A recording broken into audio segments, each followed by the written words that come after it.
Look at me, guys. I look super cool now.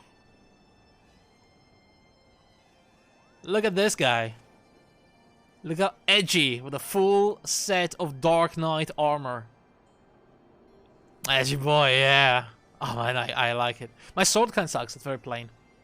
But the armor set, since we've got to this area, I could actually progress in my class quests, which are every 2 levels between 50 and 60, right? So it was 50, 52, 54, 56, etc. But I was stuck at 56 because one of the quests required me to finish the previous area to do it. And to, you know, have Mughal Home, or whatever this place is called, unlocked. Now that I had it, I managed to go through all the remaining quests until level 60, and I got my level 60 Chaos Gear, which is very cool and also very powerful. At least until we get to Idleshire and grab some new gear. Other than that, I didn't do much. I am farming the beast tribes at this point. I have fully completed Kobolds, Amalja, and Sahagin. Today, actually, I finished the Sahagin right before the stream. And we are on the way for finishing the Sylphs. However, even if I finish the Sylphs, I don't have the money to buy the next mount. So, you hear Muggles? Yeah, they're all around us. But I do have a new mount, or 2. That's not the one. Please don't make me open the mount thing. Okay, I'm using mount roulette to get a random mount, and I got 3 chocobos in a row. Can we get a 4? Okay, this is the new one. This is a Sahagin mount. Look at this guy.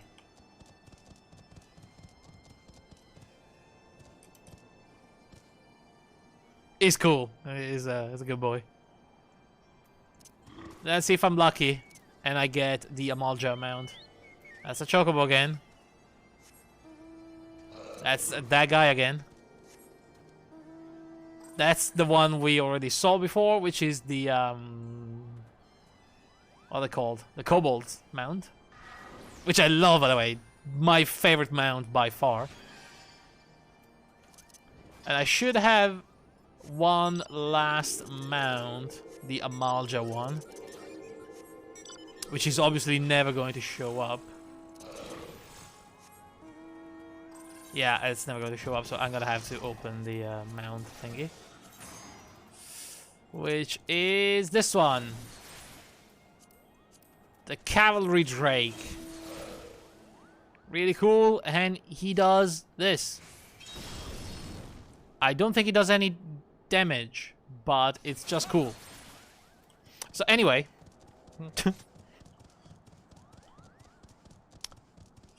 I have done the quests, all the menial tasks for these Muggles. So we are ready to continue with our quest, like the real quest. Do you have it? Is my masterpiece safe? I have it. The Mughal masterpiece. It's a rock, an ordinary rock, with an extraordinary color, though. Yes, this is my work. Is it not exquisite? I call it Contemplation of Zenith. Wow. Thank you, sir. At last, I can exchange my art for those delectable Kupo nuts. Chieftain Moglin will hear of this valorous deed. Very good, very good. Okay, I am going to loot. Probably the Red Mage weapon. Because as soon as I can, I will level up my Red Mage and my Samurai again.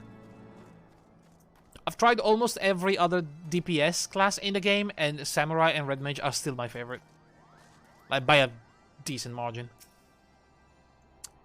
You're able to humble my Dravanian devotees. Wonderful. You are as capable as I am captivating, Kupo. Still, my precious perfection does not excuse those louds from pursuing me so mercilessly, the tongues lolling and bellies rumbling. The Dravanians and their ilk have much to learn about acceptable acts of admiration. Okay. We can grab a... technically a grimoire from my summoner. But I will grab the gun instead.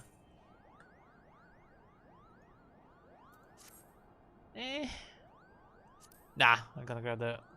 what does it look like?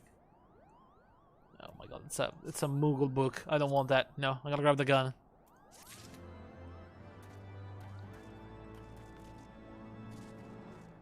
I don't want the Moogle book. Anyway, Mogun. Did you have any trouble finding Cloud's Breath? I do need it quite urgently, you know. I have it. Oh yes, these are perfect, Kupo. Now I have the main ingredient from my Pom Tonic. A Pom Tonic? Speaking of which, how are you feeling, sir? Should you ever feel your palm losing its bounds, then I'm your Moogle, Kupo. Do not ever get close to my palms, okay? I will take you out if you try to touch my palms. The palm, you know, that... the balls. They're ball, singular. But I can only assume he means my balls. So, I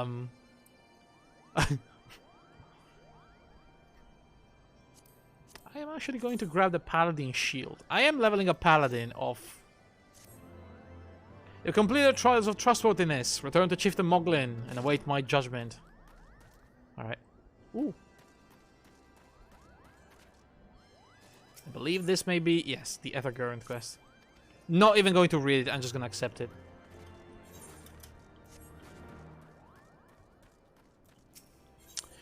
Right, Moglin.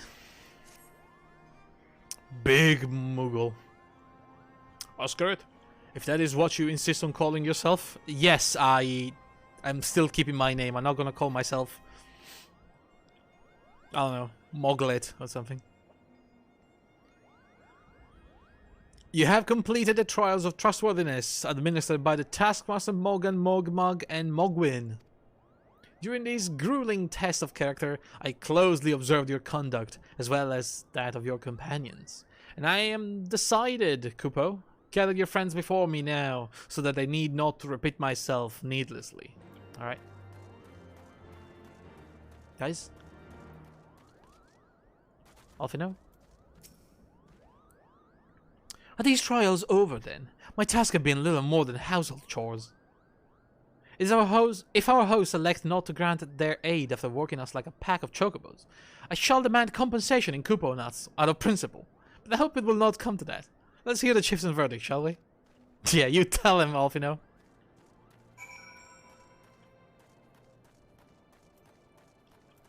Estinian, I honestly cannot fathom how you did any of these things for them.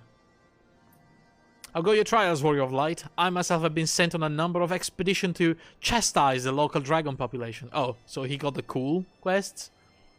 Another chieftain wished to avoid inflaming the Dravanians? Such contradiction aside, our hosts seem entranced by the height of my leap. They compare me to Mog, a lance-wielding Moogle warrior of Eld who also favored such attacks. Okay, fuck you. Get over there. Don't talk to me. Pompous ass. Yeah, I forgot the Canisena was here. What did she do? Sitting here in Moghome, my thoughts turn inevitably to the legend of good King Mooglebog the 12th. May the heavens bless his pom and his seat in the heavens. Like most, I thought it no more than a myth, a story for younglings that grew with the telling. But with every passing moment, I became more certain that we have discovered the origin of the tale. Full eager am I to hear what the chieftain has to say. Alright.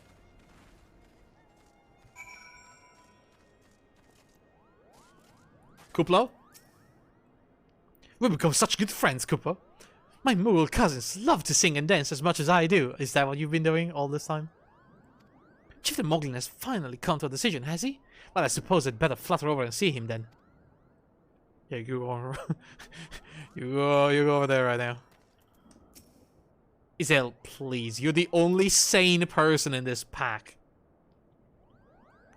What sorcery is this? That my heart should stir at mere fluffiness. Oh no, we lost Giselle. Oh no, we lost her. Asgard? I was... no matter. What is it? Cheetah Moglin has made his decision? Well, let's not keep him waiting then. Oh my god, we lost everybody. I'm alone. I'm alone in this. Don't you worry, guys. I can take them all out if need... You know, if the need arises. My sword is big enough to cleave that guy in two.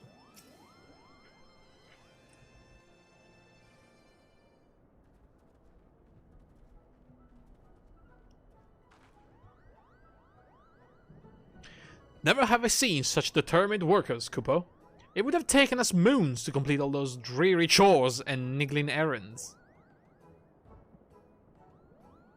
So you don't deny it, is what you're saying right now.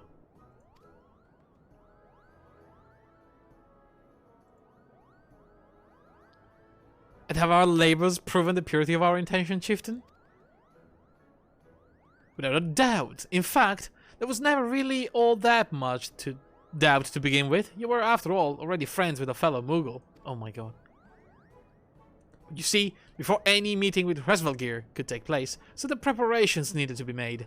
And what better way to help you pass the time than by having you perform all the tasks on task that no one ever wants to do, Kupo?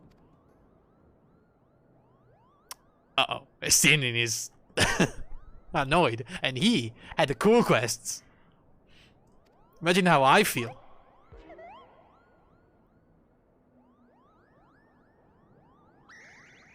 Oh dear, the horn. Bring up the horn quickly. Very quickly now. Alright. What's that? A tiny trumpet.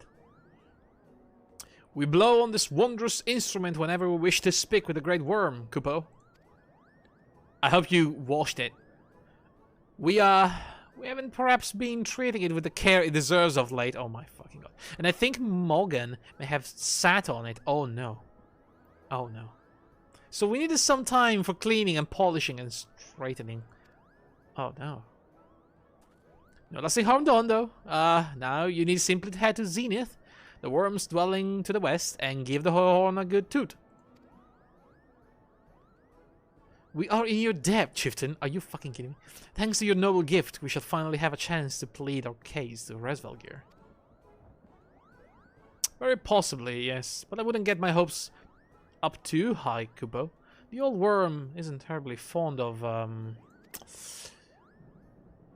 Well, your concern is appreciated, but I'm quite certain that Resvelgear will welcome our ventures. Sorry, overtures.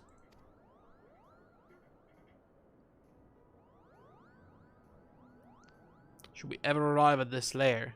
Come, we've squandered enough time already. Yeah. I mean, he's right. Hate him as much as you want for the rest, but he's right. Now, at least. Chieftain Moglin, we thank you for your gracious hospitality. Though we must soon take our leave, I pray that we may continue to nurture the shoots of this new-sprung friendship twixt heart and sky, earth and sky even. Of course, Kupo. Visit us whenever you wish. Consider Mogholm your home amongst the clouds. I will do no such things, but thank you very much. Now I'm leaving forever.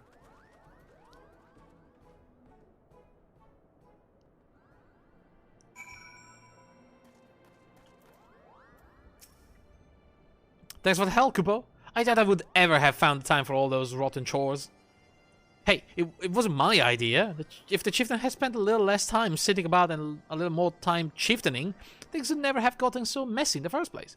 And he was the one who sat on the horn, by the way. No. But now all the errands are done and the horn is fixed, so all's well that ends well, eh, Kupo? I guess. Well, I expected you're eager to be on your way. Did I mention your friend was looking for you, Kupo? If not, Alphino is looking for you. I'm waiting outside, stretching my wings. Let me know when you're ready to depart. Alright. What is it that he wants? Alfin? Alfie? To the best of my knowledge, we have all that we need for our trip to Zenith, and I believe the Elder Sitseer and her retinue will soon be making the journey back to Gridania. It would be remiss of us, I think, not to convey our gratitude to them prior to going our separate ways. Shall we? Sure. I thank you for the help, Canisena.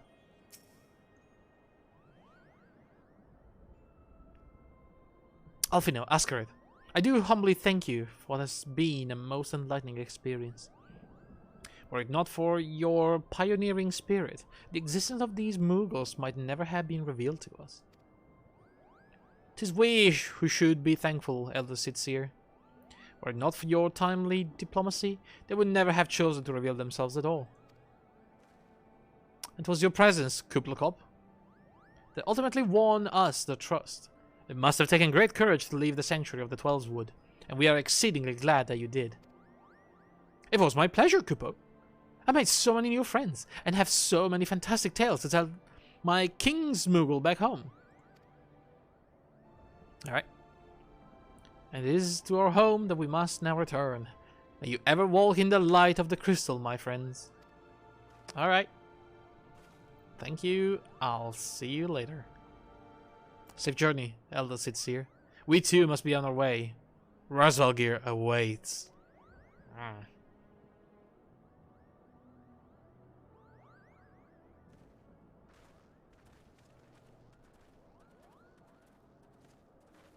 What is it? Warrior of Light. Pray attend closely to your companions, Serestinian. Beneath their stoical facade, a storm of anguish seethes unseen. Yeah, the effect of the eye of Nidog is destroying him, I believe.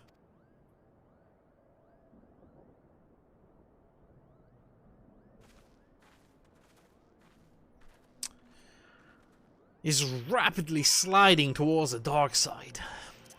Darker than, you know, my side.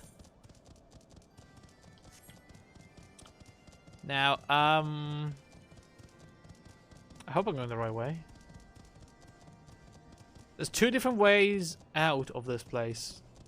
Was he holding the eye again? Because it's very powerful. Makes him very, very strong. It's pretty much channeling the actual power of the dragons with the eye. Which is what caused the entire fight between humans and dragons in the first place. Like, humans started being jealous of the powers of dragons and started hunting them for their eyes. Have you said your goodbyes and dabbed away your tears? Sorry, dabbed? As in, like, dabbing? Then we are indeed ready to go. Oh, new gear? I mean, I don't need it, but that actually looks pretty good.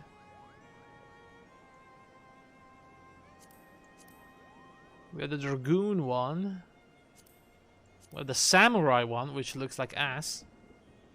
Or the Ninja one, which it's even more ass than the other one. Okay.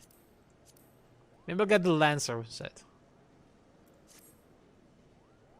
As Chieftain Moglin already explained, the shiny instrument we gave you is the best means of grabbing Resvalgir attention.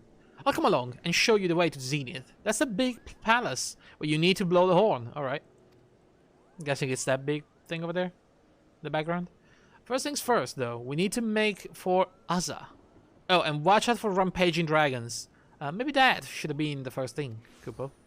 Rampaging dragons. I'm not scared of a few dragons. Oh, there's another quest. Hello. Ah yes, another Ether Current, which I am not going to read. Just gonna accept, and we'll probably complete them on our way. Sort of.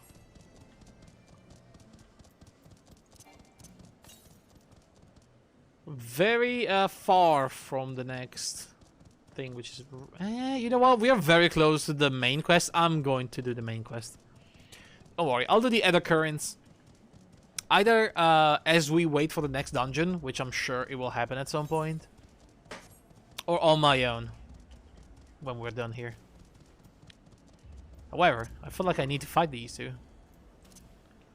So let's call my Chocobo. And let's fight.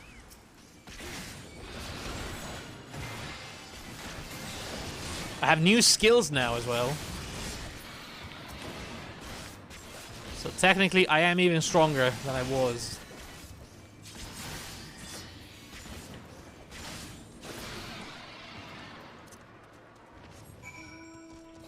Okay, so the next one is right there, which means we can stop for the roadkill on our way. I mean, it is like literally on the way, so. I'm also checking my compass to see if there's some other currents. Oh, it's these things? I have to kill 3 of them? Easy.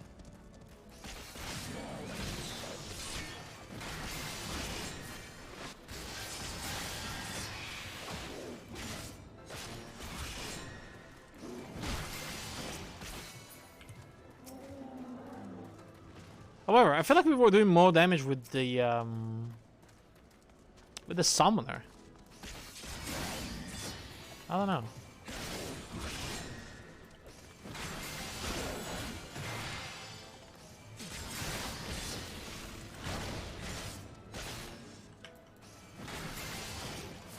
I really like the flow of the Dark Knight, though.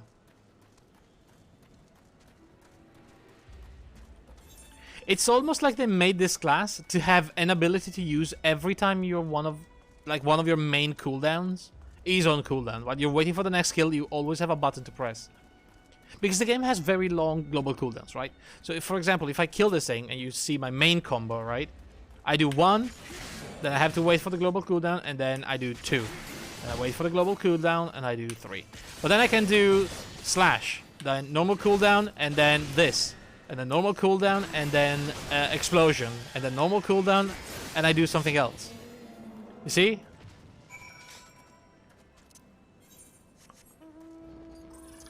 And it has this very nice flow. And it's more reactive. I'm sure that's gonna be hell on earth when I have my full kit. Because I'm gonna have so much to do in like half of the normal time.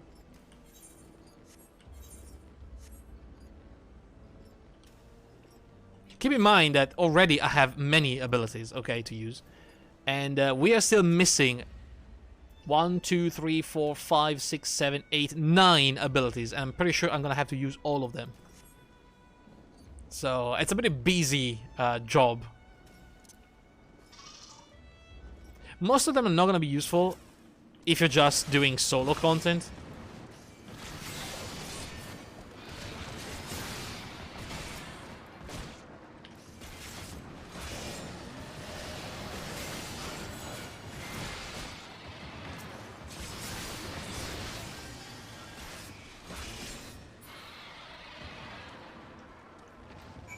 Like the top bar over here, it's just tanking tools. And, well, a couple of these things are also tanking tools.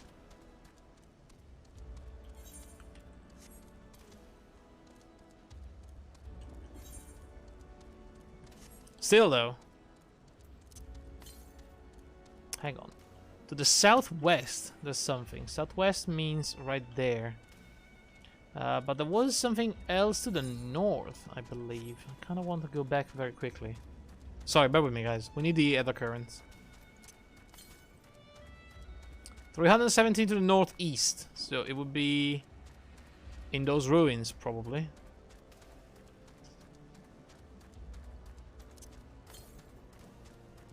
To the north, never mind. It's somewhere over here. If I can even go there. I don't think I can. Unless I go through here?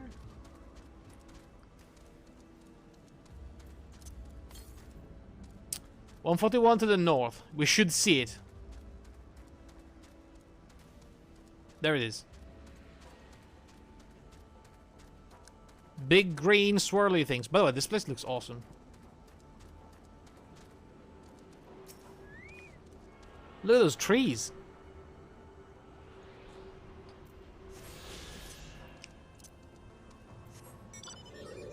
Okay, the next one is northeast.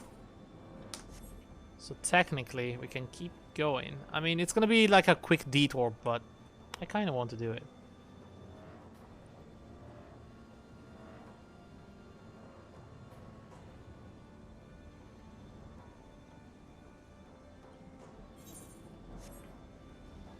Yo, I don't know what's up with that place, though. Why is this so, There's a lot of lightning crystals everywhere. I guess that's why it's so charged with electricity.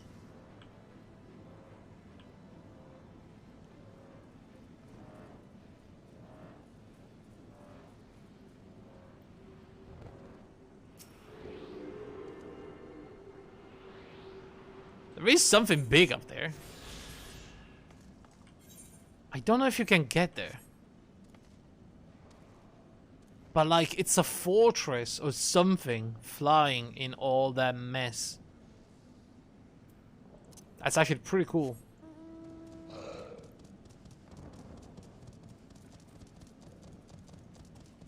Okay, so the next one is 895 to the south. Yeah.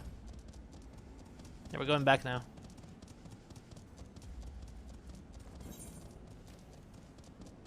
So that big tower in the distance should be Zenith, where we need to go.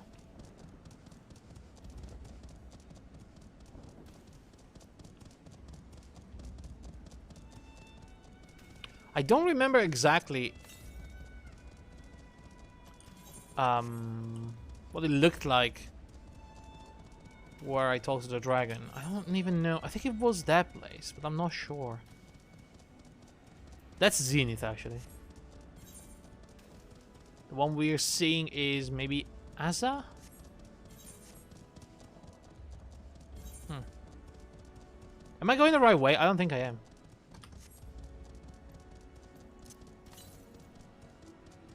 Southwest. Somewhere over there. Hopefully it's gonna be on the way.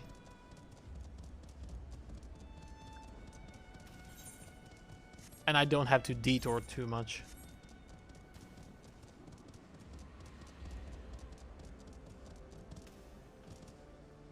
I could technically skip them and, you know, pick them up another time, but why not? We're just chilling. I mean, I'm playing Final Fantasy. I'm pretty sure no one is here for like high octane gameplay, so.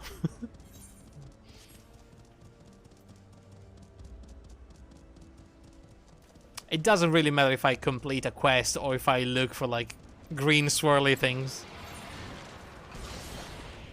It probably makes very little difference in the grand scheme of things.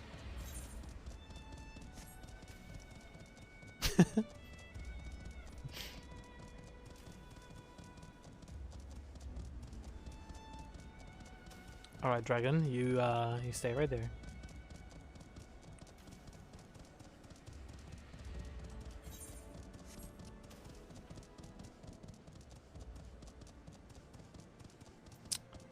All right, dude. I should switch, by the way, and get more XP with my other classes, because right now it's just wasted XP that I could instead dump on my Lancer. Is that someone from below? How did you get past the Archosauruses infesting the road? What? Monksy asked you to slay them for him? Oh, this is the stupid quest. Okay. Sorry. I didn't mean to read you. This is the right quest.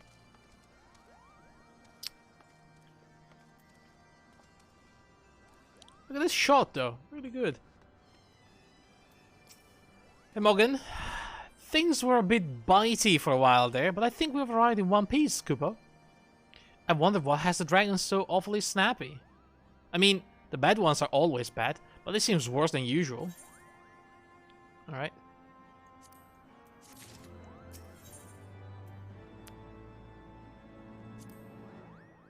Okay, so that's Bard, which looks like ass once again, and that's alright. That's a red mage one. I'll take that. That looks half decent for a mage outfit. We may have a small problem, Kupo. When the winds are high like this, Resvelgir invariably abandons his lofty perch and heads to the lands below to hunt. If you try blowing the horn now, I doubt you'd hear it. I suggest we stop at the clearing up ahead and rest until the wind dies down. Okay. I guess we could do that. In the meantime, there should be an other currents 144 yalms to the south, which places it somewhere over there. I would say we should see it.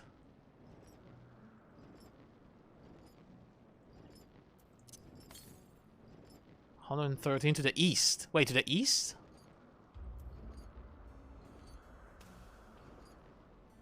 Where the hell?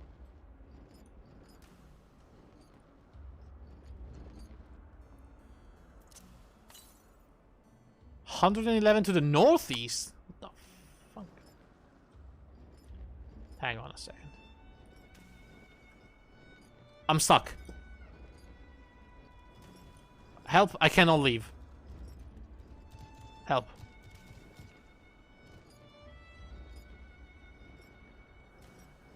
Okay.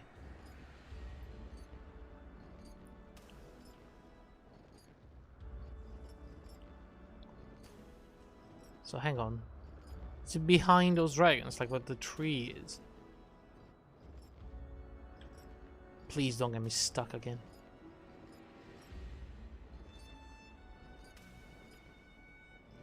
I see it. Alright.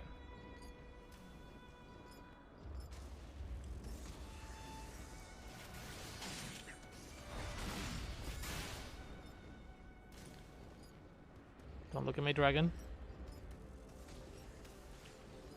And here we go.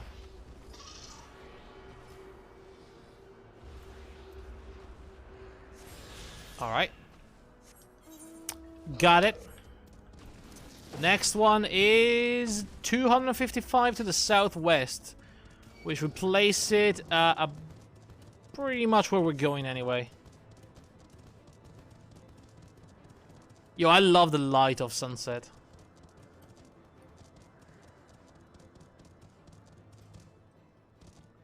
Look how pretty everything is with the shadows. Like the orange lights.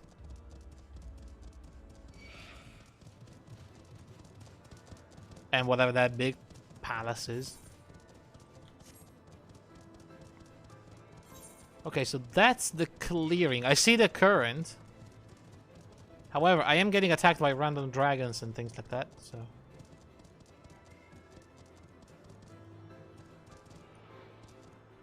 This place is so pretty. Holy crap. I love it. Look, we can see the big lightning spire in the background. Over there, which is incredible. And look at this view.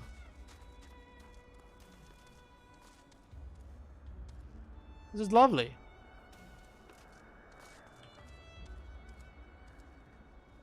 We're like above the clouds. I mean, that looks like the sea, but those are clouds. We are so far high up in the skies.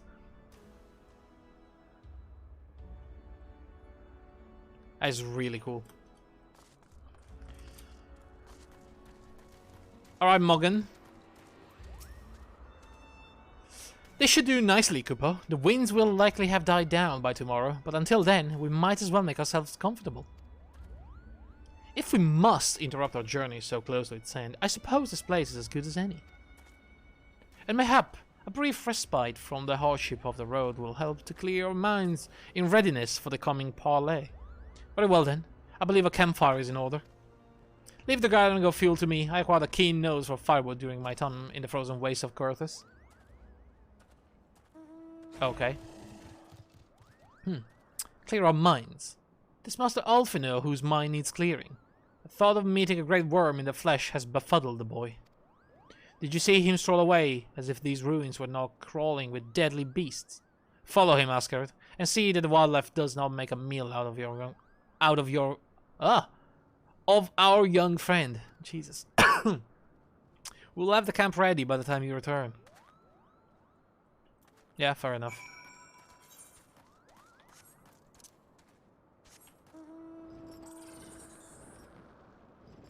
I know Halfino can be a little bit careless sometimes.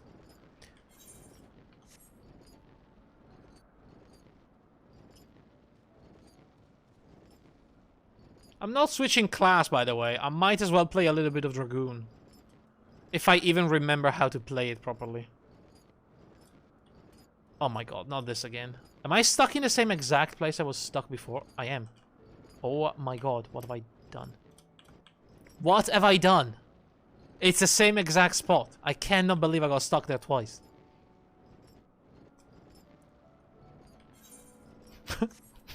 Damn it. And now a dragon tried to kill me. 2 of them. How do I play Dragoon again? I didn't even do any of the quests to get these to get the new skills, which I should have by now. Yeah, I should have Battle Litany, I should have Blood of the Dragon, I should have Fang and Claw, at least. I'm level 57, so yeah. Right, well, I guess I'll find out now. I know I jump, I know I do that. I know I do this. And, what?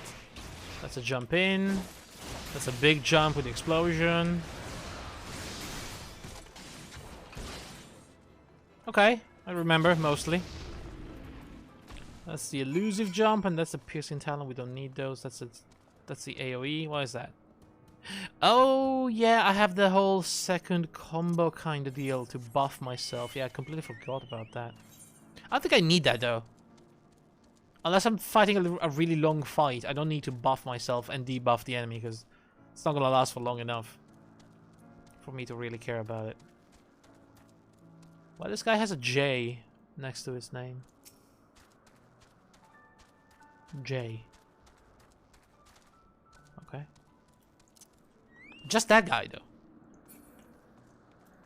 The other one doesn't have a J. Is he a special boy? Oh, no.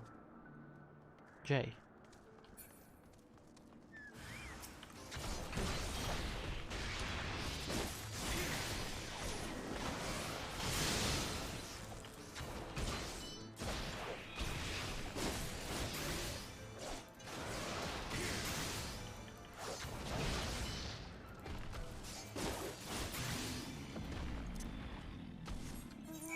Can I not equip my new chest piece? Really? You're telling me the suit of Austrian Mail is still stronger than the new... Ah, no, I think the new one is not even here. Is the problem. Because my inventory is so full, that's... Ah, yes. I'm gonna move this one to my inventory here. I'm gonna put this here so I can equip it. Yeah. Yeah, that makes a lot more sense now. Alright. I'm gonna put the Austrian Mail in my inventory as well. Actually, no. I'll keep that there for now. Okay. Please, let's make sure I don't get stuck in the same place for a 4th time.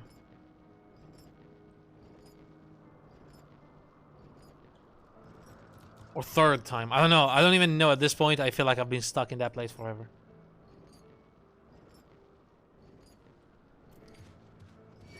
Oh, come on. No.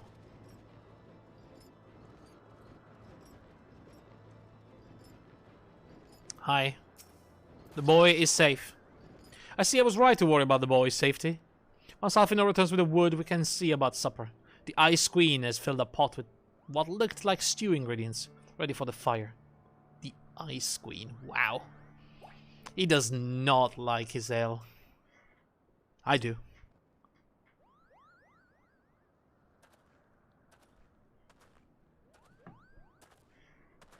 There he is.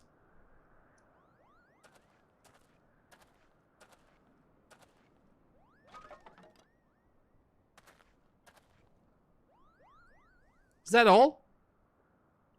That looks like a really poor campfire.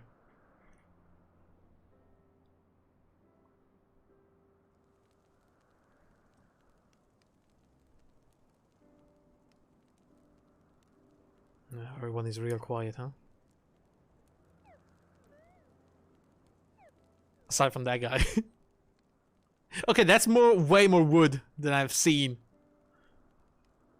when he brought it in. I don't know what we're talking about. I feel like we cheated some extra wood while he was not looking to make him feel better about himself. Ah, few things compared to the simple pleasure of sitting beside a crackling campfire of one's own making. Yeah, I don't know about that, but sure. Huh, so speaks the great explorer. Until recently, you never recognized firewood if it came with kindling and a flint. 'Tis well you instructed me so patiently, then. But yes, left to my own devices, I would have been compelled to signal to Isael with a pile of damp leaves.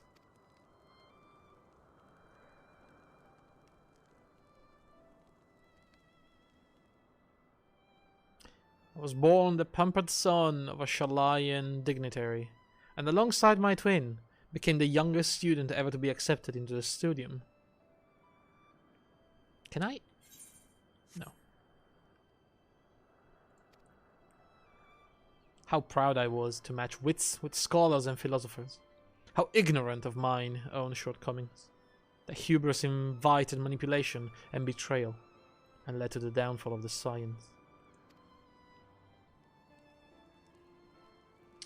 Are we all unpacking like stuff now on the campfire? We all of us are guilty of similar ignorance.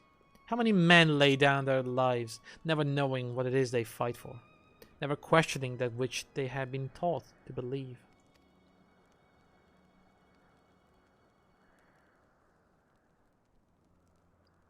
It was only upon meeting Resvalgir that I learned the truth hidden within our history.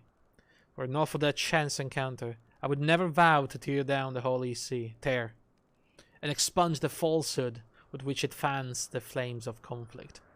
I would have lived and died in ignorance. The truth has driven me to do terrible things I cannot deny. But I would rather sin in the pursuit of peace than imagine myself virtuous and for perpetuating a needless war. If this journey has taught me anything, it is the importance and difficulty of holding to one's convictions in the face of failure, of striving always to replace one's ignorance with knowledge. You're well on your way, Master Alfino. At your age, I was but a fool swinging a spear, with scarcely a thought in my head. Even now, I struggle to acknowledge the misconception under which I have labored. Sitting here, amongst these grand ruins, how can I deny that a man and dragon once lived in peace? I know, right? These structures are clearly man-made. But like you can tell, they are also made for dragons. Maybe with dragons. But for all that such an age existed, we are now in a time of war. Nidog killed my family, and no quirk of history will exonerate him. I may be ignorant of how the Dragonsong War began, but if we do not put an end to this conflict now, I can say for certainty that it will now only breed more vengeful souls such as mine.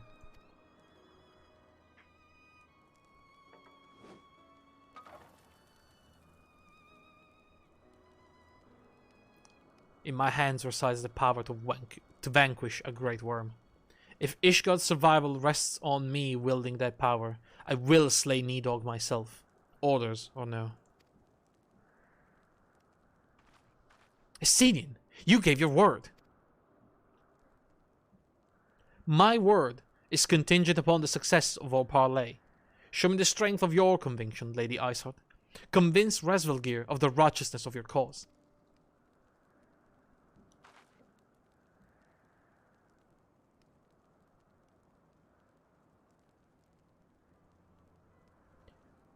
Doubt not that I shall, Dragoon.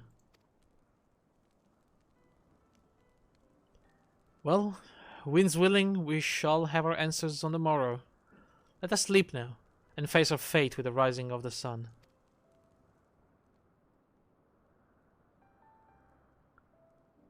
It was actually kind of perfect that before I was doing this, it was actually getting dark in the game. So it really looked like we got there before nighttime and actually camped there. That was fortuitous. But not intended. And I believe now we wake up and it's still pretty dark outside. I slept for 5 minutes. I'm so rested.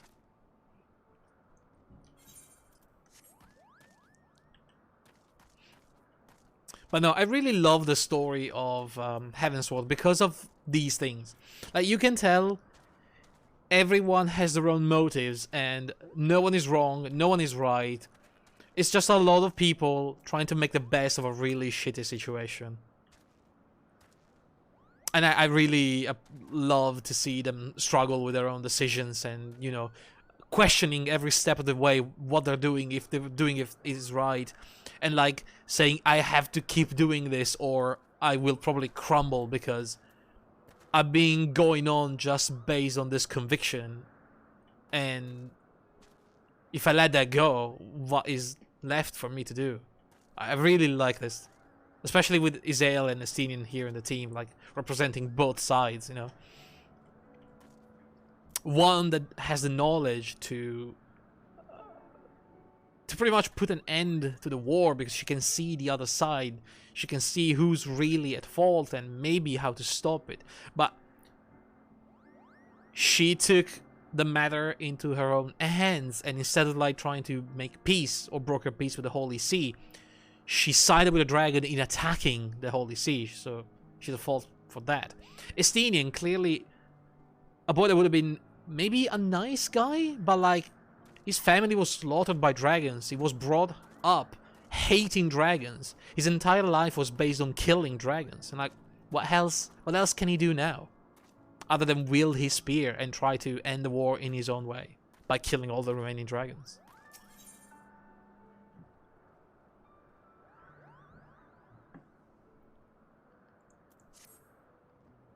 The campfire was so cozy. I must have fallen asleep, Kupo. But do you feel how the winds have shifted? They will have borne Resvelgir back to the skies above Zenith. I'm sure of it. This is our chance to climb to the highest floor of the palace and summon him with a toot on that shiny horn. So, I'll be heading back now, if that's all the same to you. Good luck, Kupo. It was nice knowing you. What do you mean? What do you mean by that?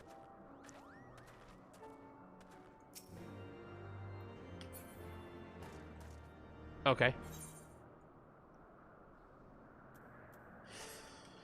Well, see, normally I would have to travel there by foot, but I already explored up to Zenith, so I can just teleport there now.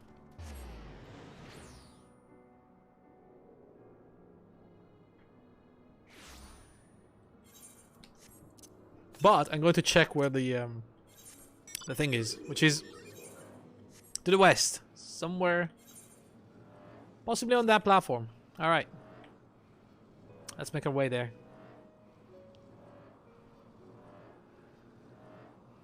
This beautiful, beautiful night. Oh, what I wanted to do actually was increasing the background music just a tiny bit. In this game is really good, and I noticed that during the cutscene was very, very quiet.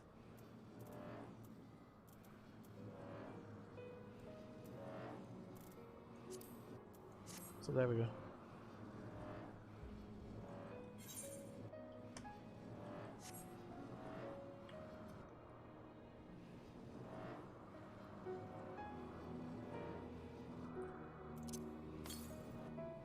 "66 to the northwest." Hang on, northwest is there? Hang on, how do we go up?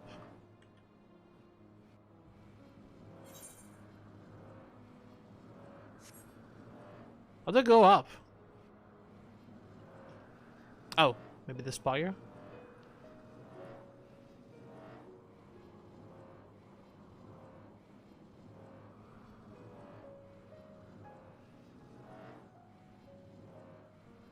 Okay. Yeah, this seems to be working.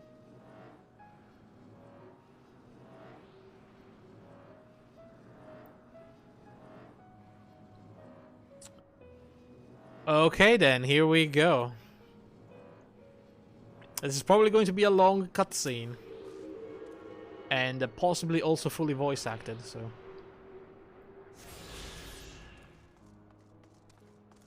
Let's go talk to Razvalgir.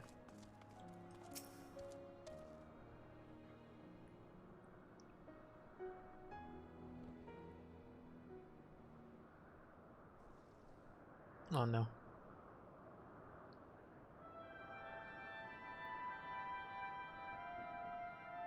Okay, you gotta give it to me. I am extremely talented with a tiny, janky little trumpet.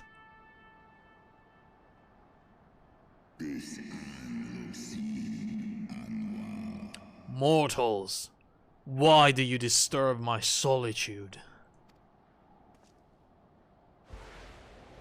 Uh-oh. There he is.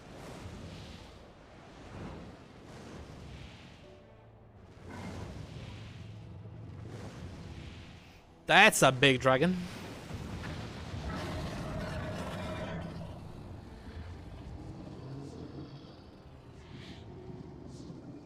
Svelga. So big it needs 4 wings. Yeah.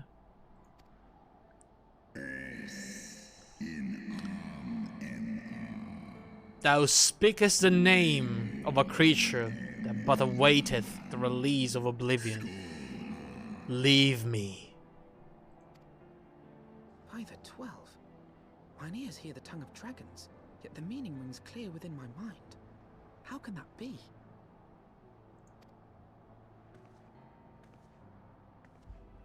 Svelga, do you not remember me? 'Twas I whom you found in Dravania. I who glimpsed the truth. The truth about your past. About Shiva.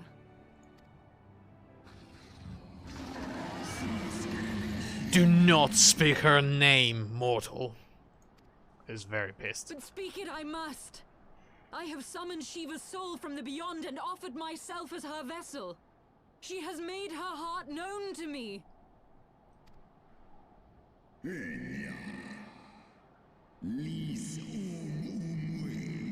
Foolish girl. Thinkest thou my beloved spirit hath descended from the heavens? That the secrets of her heart are thine to know? I have surrendered mine to her. Do you not see, my love? I am Shiva reborn. Gullible fool. The light what illuminated the past for thee. I did not grant thee omniscience. It did not grant thee omniscience. The spirit thou hast summoned belongeth not to Shiva. 'Tis but a shade conjured by thine own fancy.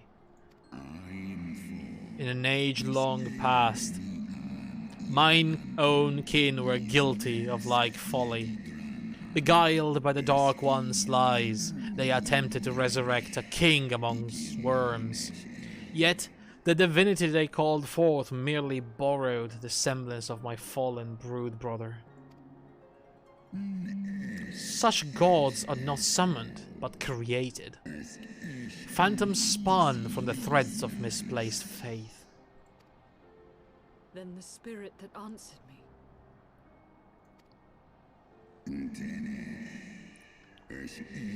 Was but thy dream of Shiva. Thy soul hath been corrupted by a deity of thine own making, child.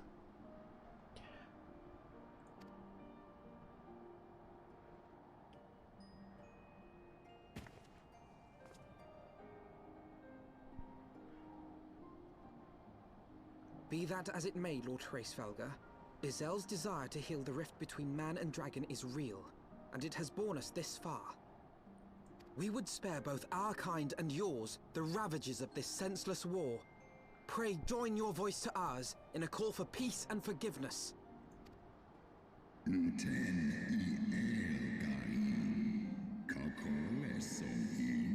The tale of thy kind is one of avarice, treachery, and death.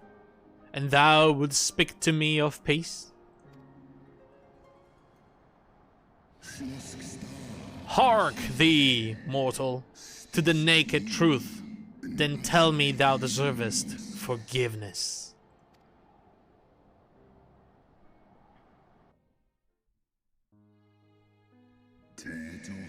"1,200 years ago, my beloved Shiva's sacrifice served to bring an end to the war twixt man and dragon, paving the way for an age of peace and cooperation. 2 centuries of harmony were to follow, during which time the Elysian learned much about us, not least that the eyes of a great worm are the wellspring of his strength.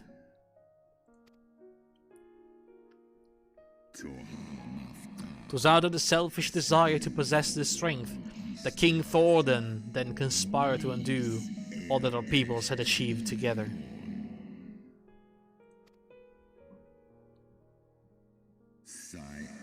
With the aid of his leal knights, the most noble of Elysian lured my broad sister Ratatoskr into an ambush, and took from her that which he craved.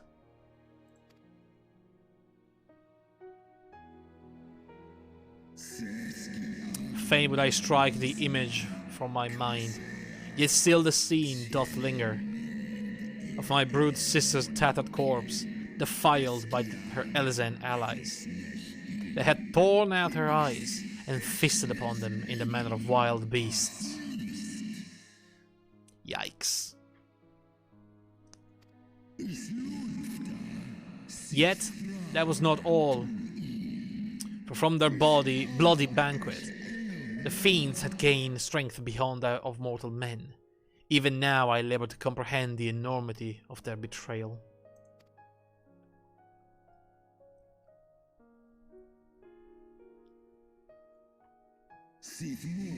Nidog was the first to learn of the atrocity, and he took to the skies, hungry for vengeance. But though he slew Thordan and some few of his knights, the fellow butchers knew only too well where to aim their spears, and with now practiced savagery, they set about my brood brother, sending him flailing from the field. Such is the truth the Holy See would keep hidden. Such was the beginning of the Dragonsong War. 'Tis a song my kind shall ne'er forget. In should 10,000 years pass, and Ishgard crumble into dust. The main point here is that, you know, for humans, or Elysian or whatever, it's been 1,000 years. It's been way in the past. But dragons live for, you know, thousands of years, like tens of thousands, hundreds of thousands of years. So for them, it's been like yesterday. The betrayal is still very fresh. That's why they don't forget. That's why they keep fighting.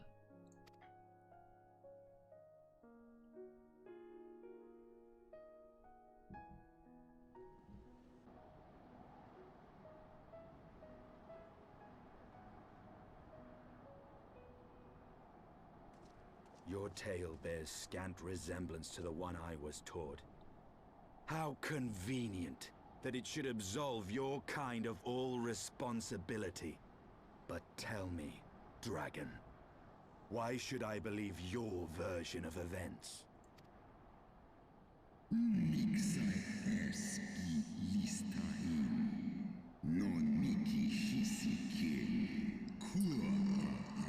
What thou chosest to believe is immaterial.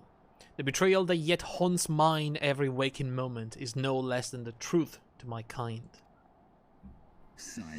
And Nidog meaneth for Thordan's people to suffer from the sin till the end of days.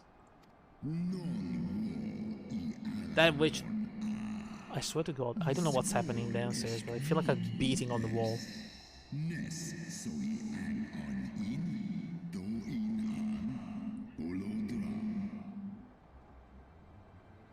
Okay, hang on just one moment because I have to figure out what the hell is happening. I'm back, sorry. I think my neighbors are like playing ball against a wall that's like directly under my room, so it feels like they're throwing stuff inside my room. Like, it's just banging on the same wall, pretty much. Which is very, very annoying. But they always find new ways to be extremely annoying, I guess. Anyway. That which thou imaginest the war of extinction is but a punishment, a siege of the spirit. Hast thou not seen those who tire of the torment? Those who abandon their own and side with dragonkind? Ishgard's so-called heretics.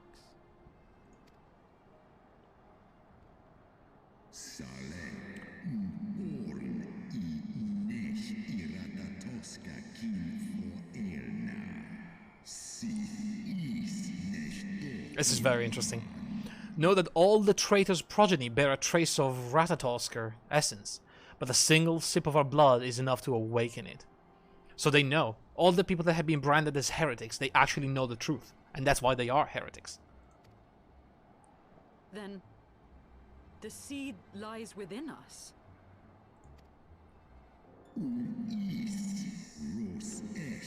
Tis for this reason that those who abandon their loyalties are rewarded with a drink, and thus are they transformed to join the ranks of Nidhogg ever-growing army as newborn dragons. One by one, through death or defection, my brood brother shall account for all the betrayer's children. Ye gods, I have borne witness to such a transformation. Looked on as a heretic assumed the shape of a dragon. I imagined it some manner of Dravanian enchantment. They're all descendant of dragons. But if any Ishgardian, regardless of allegiance, has such potential within them, 12 forgive us. To think of all the dragons we've slain. They were people. Once. There will always be some, of course, who chose to fight until the bitter end. Like thee, Dragoon. But struggle as thou might, thy youthful vigor will not be spent ere thou reachest 20 and 10, and Nidhogg shall remain to torment thine offspring. Oft have I wondered why Nidhogg did not simply raze Ishgard to the ground.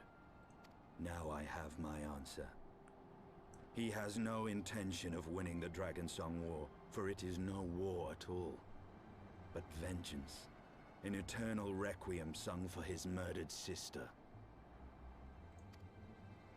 Thou hast the right of it, Dragon Slayer. Comprehendest thou now the futility of thy quest?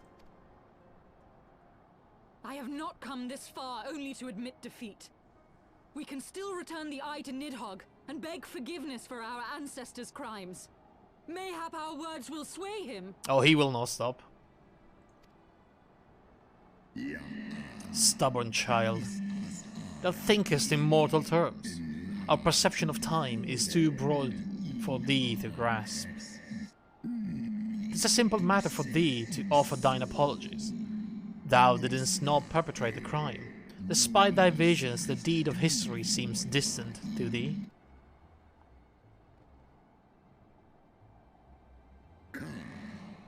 For a worm such as Nidhogg, however, that history is yet part of his present, as fresh as the blood that did gush from Ratatosker wounds.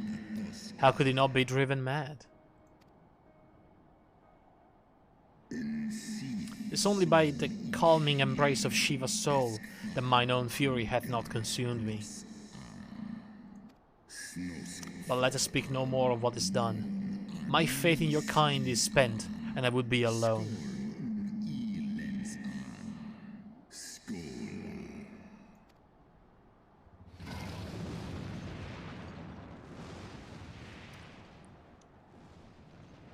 Well,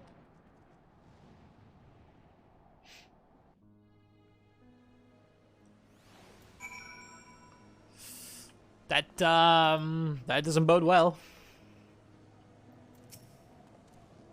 Rosvalgir was every bit as awe-inspiring as I imagined. His voice fairly dripped with power, the will behind his words so undeniable that it transcended my ignorance of the dragon's tongue. It's but a pity that I misliked what he said. So far did we travel, even unto the very heavens themselves, only to be dismissed like unruly children, and far from mitigating his humiliation. The hidden truth we have learned serve only to prove that our grand mission of peace was destined to fail from the first. Nothing will deter Nidhogg from his course. Nope. There's no way. Yay, level up. And new pants. Excuse me, lady. I need to talk to you. Now, what do we do? I actually don't remember what do we do now.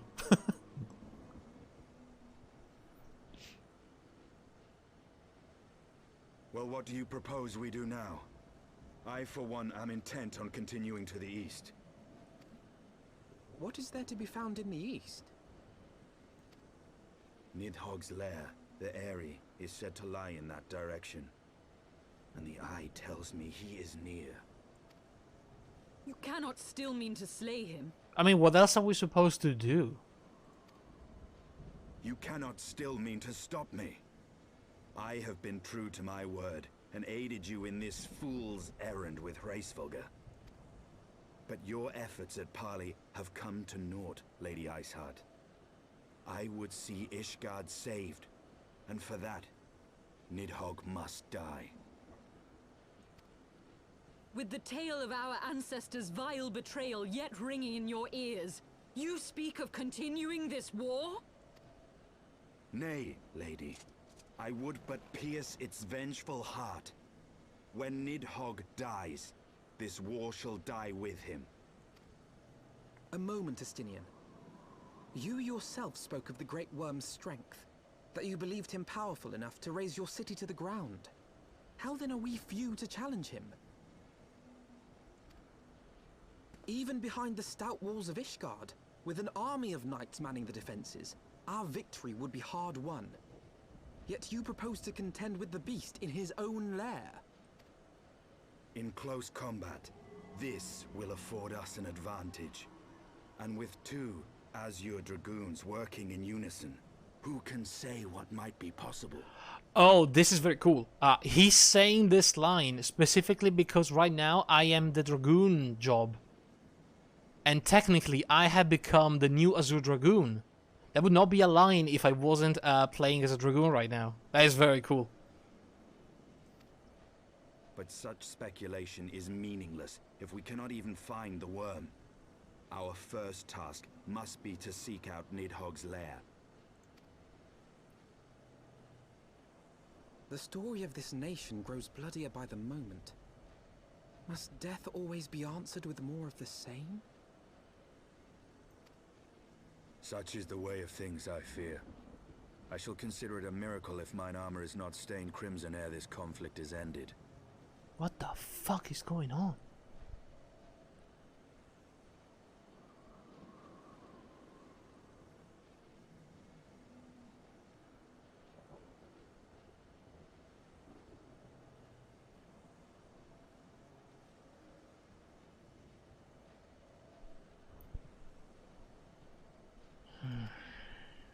Fucking neighbors.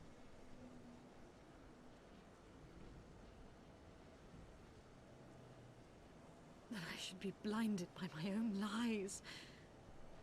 Everything I believed, everything I thought I was, gone.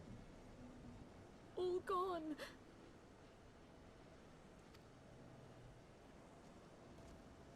Leave her. Your words will not reach her now.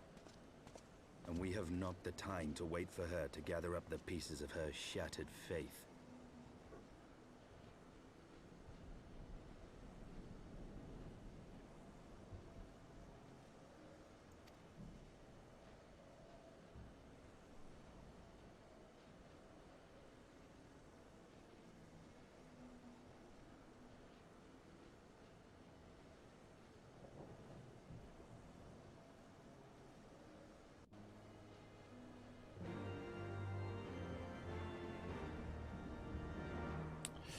Alright. I'll take a couple of minutes here, and I'll either go yell at my neighbors, or I don't know, I will do something about it because it's impossible. And I will, you know, also grab some water, have a pee. I'll be right back. All right. All right, everyone, I am back. Oh, all right.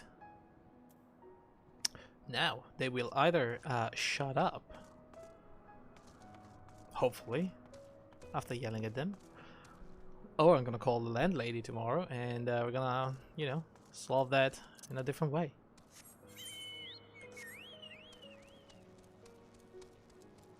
But it seems that for now they actually have stopped, so it's all good, I hope.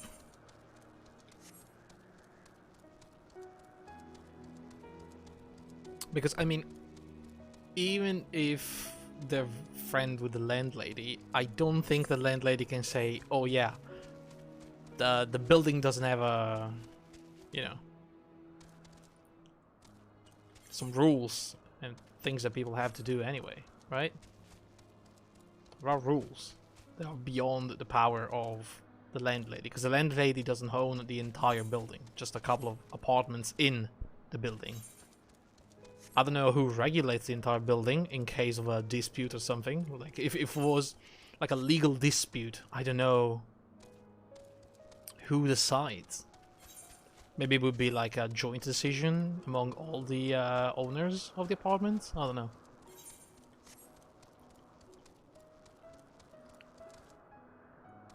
But yeah, hopefully it's going to be better now.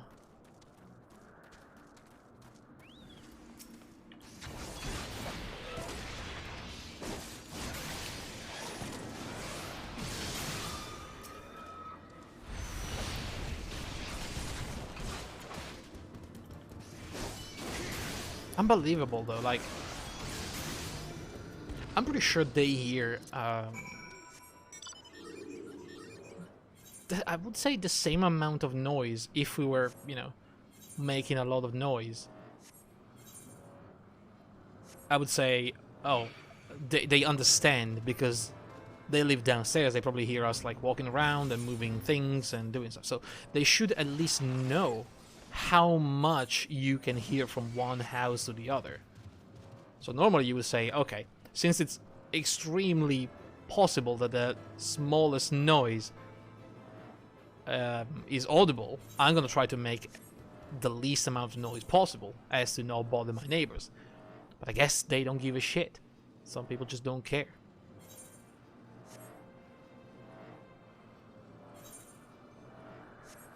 I honestly don't know which one is better. If they don't know, or if they just don't care.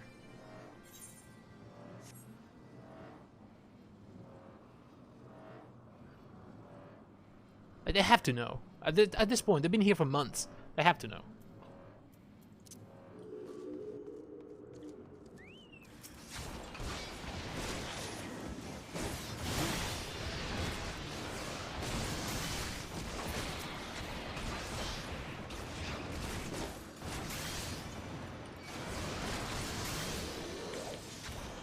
Don't know would be better. They might change. Yeah, I mean, if they don't know, there is a chance at least. But like, the chances they don't actually know, it's I would say it's very little. Or I don't know. Maybe the apartments are somehow different, and they hear a lot less noise coming from upstairs than we hear coming from downstairs.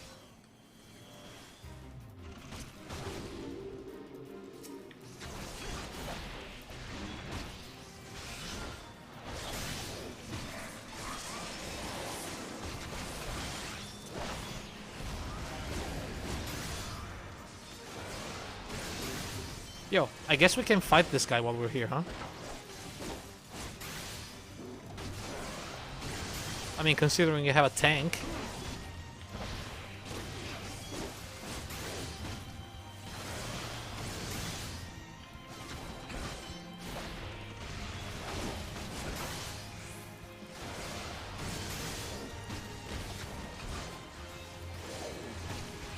This is gonna be a lot of XP.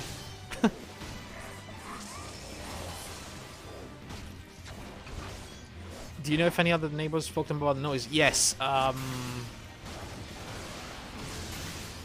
The neighbor that lives across from me, so upstairs but on the other side of the house, of the building, he went downstairs to complain about the noise because he was working from home and his colleagues told him about the noise.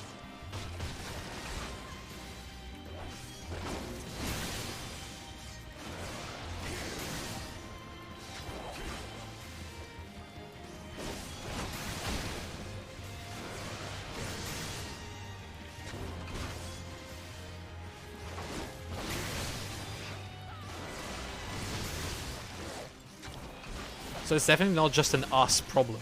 You know?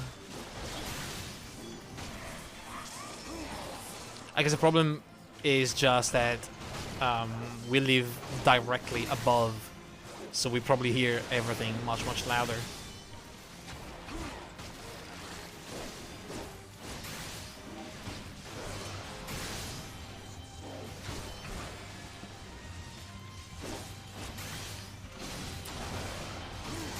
Because our neighbors cannot hear like the noises at night.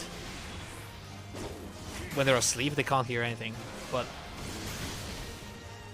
honestly, I cannot hear much because I do sleep with the earplugs now. Always, so I hear a lot less. But my parents are complaining that they hear like speaking and laughing and stuff like that at way past midnight.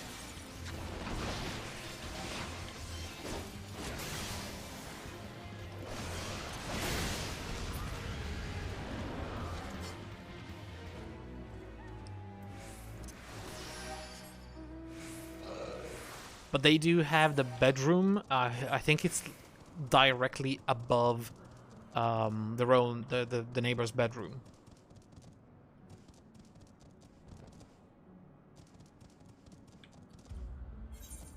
And you know, the mom and the daughter are still sleeping together. I feel like the daughter is like, I don't know, 12 by now, but I don't know, maybe they didn't really fix a bedroom for the daughter yet.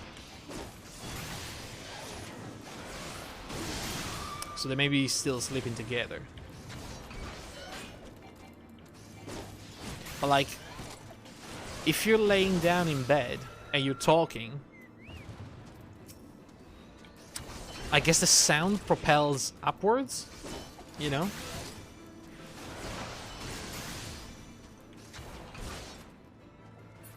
So it's more likely that you hear someone speaking from downstairs that they hear someone speaking from upstairs. I guess. I'm not sure, but like...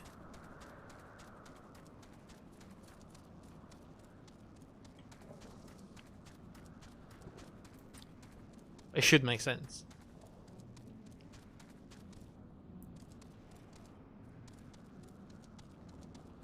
Hey!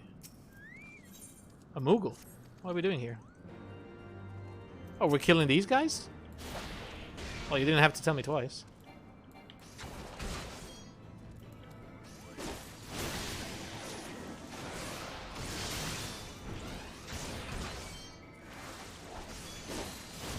Look at my Chocobo casting Chocobo regen now that I told him to. It doesn't really regen much, but... he's a good boy. In fact, companion. Does he have new, more skill points? He does have a little bit of extra points. I could give him more mind and make him stronger. Well, a Chocobo, I know, right? Let's make him a little more, healer-like.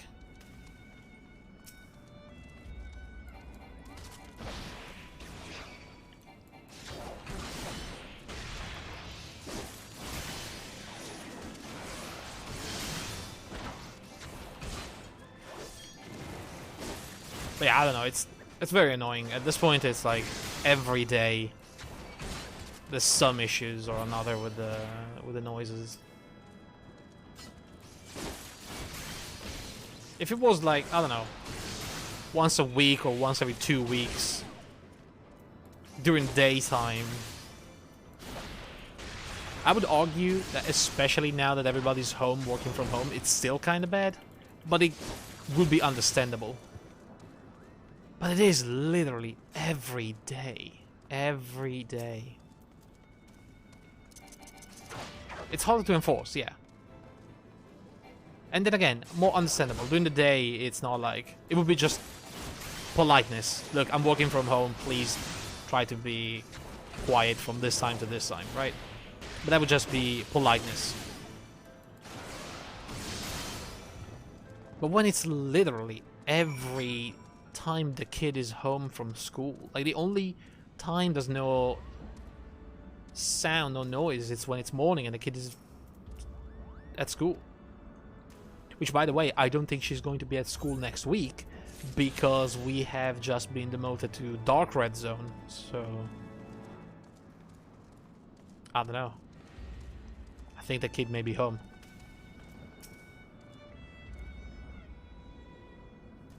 But I still have my classes. And if they make too much noise when I have a class, I am actually going I am going to go downstairs and properly yell at them. Like, I will be very angry.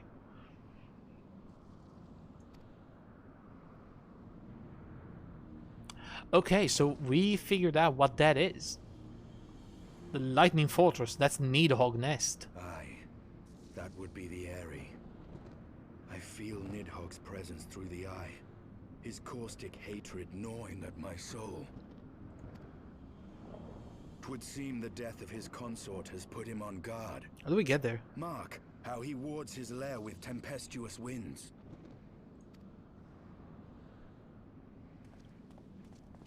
A similar barrier once barred our entrance to the Primal Garuda's domain, until we discovered the means by which it could be penetrated. Oh yeah, the crystals.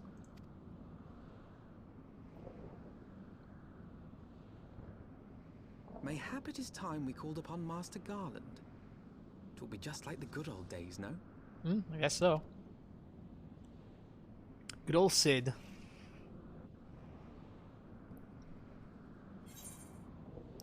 And we take some pants.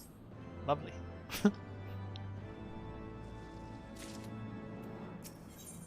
Estina would have you enlist the aid of Sid Garland. A force of sufficient power to break through a primal's defenses might conceivably grant us access to the Eyrie. And I can offer no better solution. Pray consult this engineer friend of yours. Very well, on the condition that you swear not to lure Nidhogg from his lair in our absence. And still all the glory for myself, you mean? Nay, I am not so selfish as that. Contact me by Link Pearl when your preparations are complete, and we shall set forth from Ishgard together.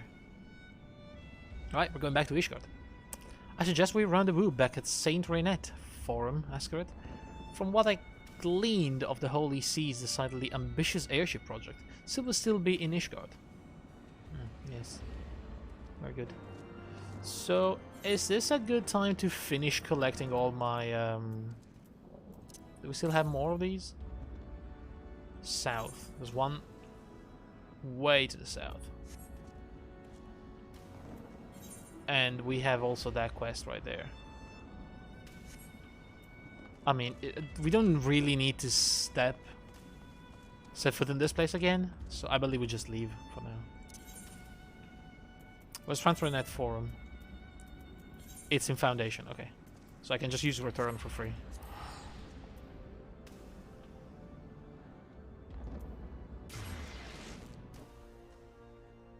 Is it going to be a lovely day in Ishgard? It's rarely sunny. Most of the times it's just raining or snowing. Or just super cloudy. It is snowing, in fact.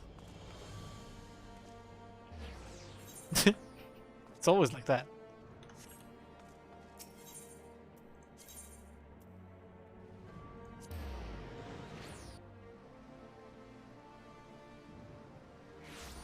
I like it though. So far this is like a really cool city.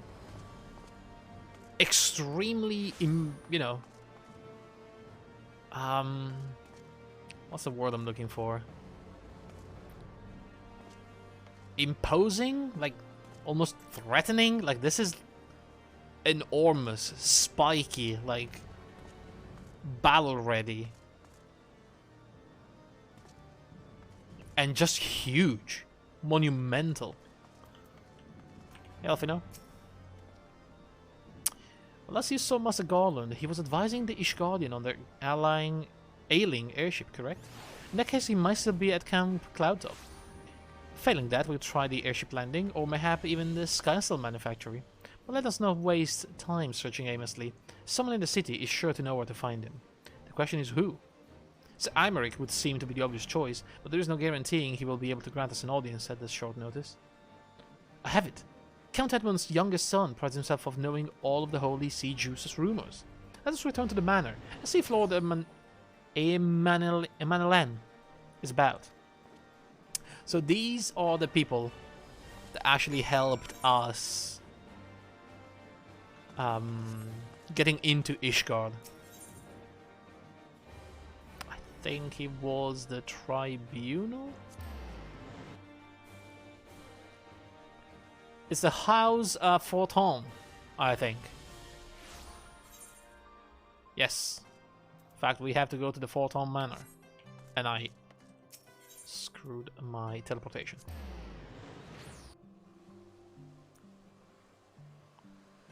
Okay.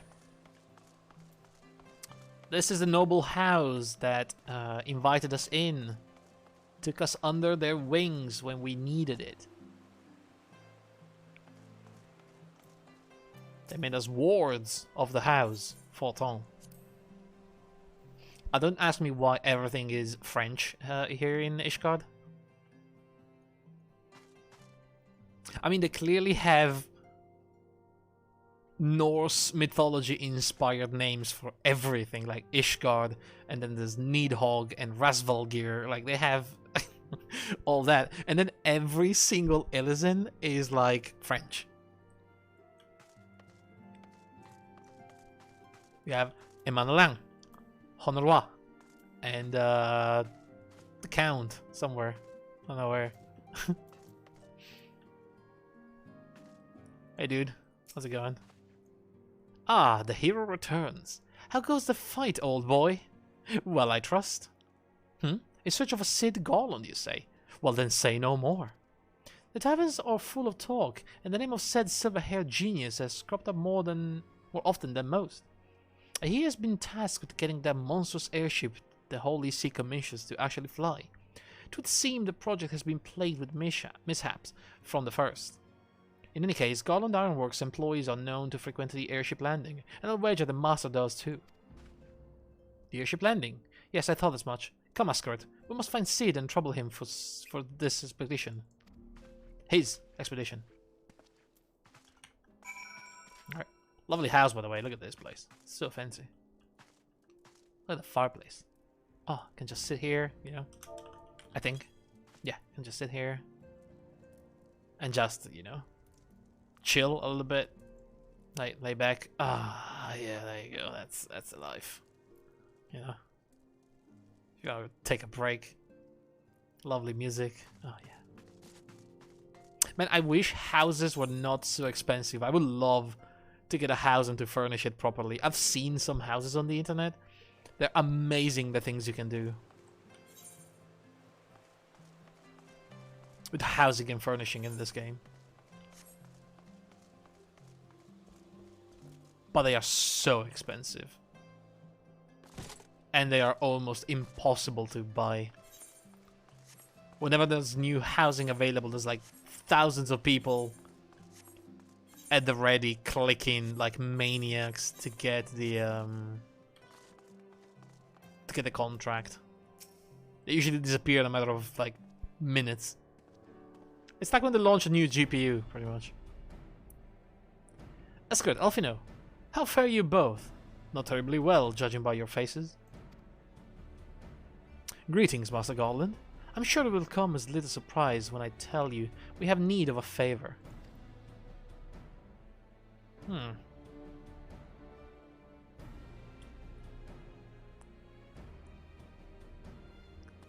Another wind barrier? And you say it was conjured by Nidhogg? The Enterprise could certainly take you where you need to go, but she would not fare well against dragons. She's agile for a ship her size, but not that agile. The Dravanians would fly rings around her.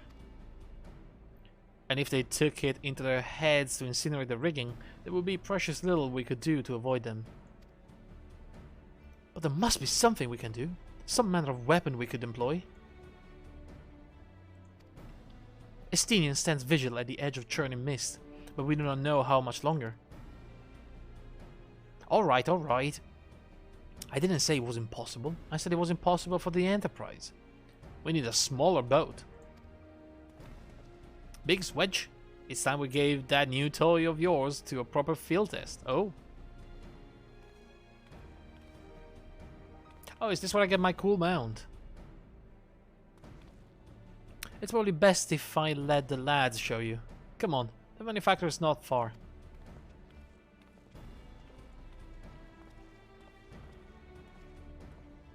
I think that could be it.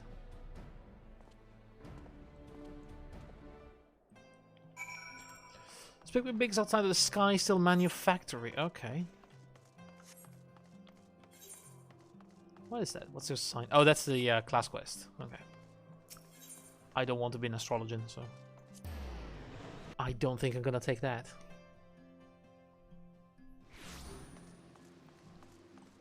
However, I do believe they share level with the summoner, so technically if I grab that, I'm gonna have a healer level 50 something, which is kinda cool. I'll have to level it up twice. A little project just inside. Oh, you're going to like this one, am I?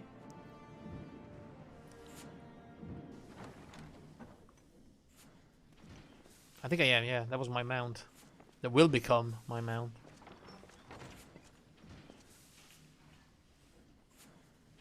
Feast your eyes upon our latest and greatest feat of engineering. We call it a mana cutter. Oh yeah, fancy. After you put down Gaius, Wedge and me struck out on our own for a bit, and started work on the successor to the tiny Bronco. Impressive little thing, isn't she? My talent for ship design has plainly rubbed off on them. They've adapted the principles of corrupted crystal technology and constructed a mechanism which converts ether from its surroundings into elemental wind. Said wind is then harnessed by the specially engineered sails, providing the craft with propulsion and lift. All in all, a most elegant solution. Yeah, turns the barrier into fuel, pretty much. I'm actually a little upset that I didn't think of it myself. Are you jealous, Sid? The design does, however, come with one small flaw. Okay. The energy conversion ratio is bloody awful. To generate enough power to get you off the ground, you need to be in an area awash with predominantly wind-aspected ether. Right. In other words, there are a few places you can fly, lots of places you can't. The new Ishgardian airship hasn't left the boys much time for tinkering, meaning it may be a while before this particular project takes off, if you'll forgive the pun. What's up? Who's there? The tower.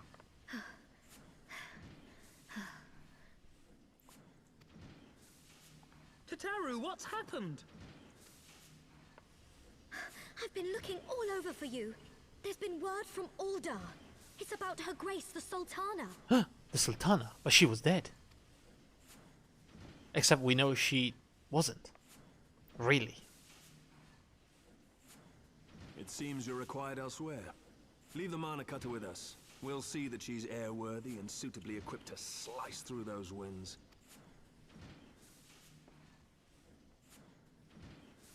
You, meanwhile, should concentrate on providing Raoban and the Sultana whatever help they need. So yeah, if you remember, after like the end of the game, we were left with pretty much at the point where the Sultana was poisoned, dead, technically, in a ploy to blame us and destroy the science and the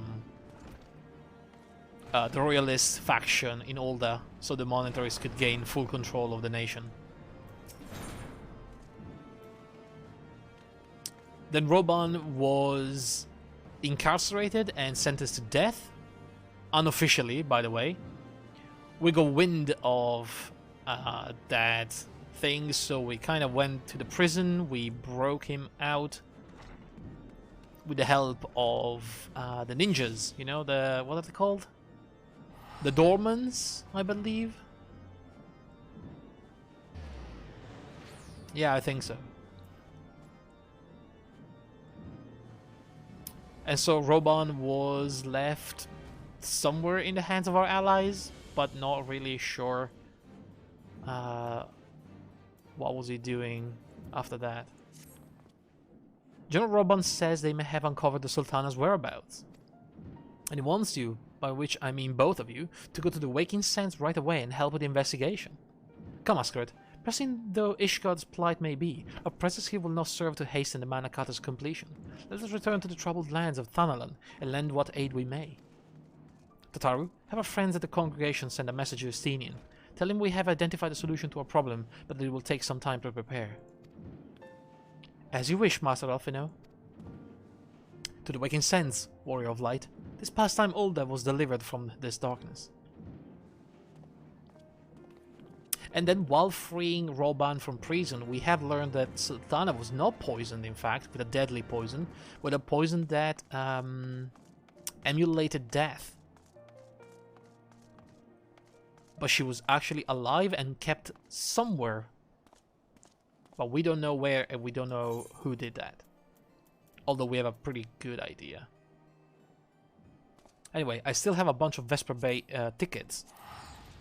So it's actually easy to teleport directly to the Waking Sand. You know, originally, the main part of the vanilla expansion, well, not expansion, like the vanilla game, is such a pain in the ass because there was no easy way back to the Waking Sands, and that's where the science base is situated. If you remember, when we played the basic version of the game, we had a lot of back and forth. We had to teleport right here at the Horizon Etherite crystals, and then ride or walk all the way back to the Sunset Gate, into that place over here, into the Vesper Bay, and then inside the Waking Sands. But I don't know if they changed it after the newest expansion. But now, very, very early, as soon as you get into Vesper Bay for the first time and you join the Science, they give you like a bunch of these tickets that you can use to immediately teleport to the Waking Sands. That is a very nice move from the devs. A very welcome change indeed.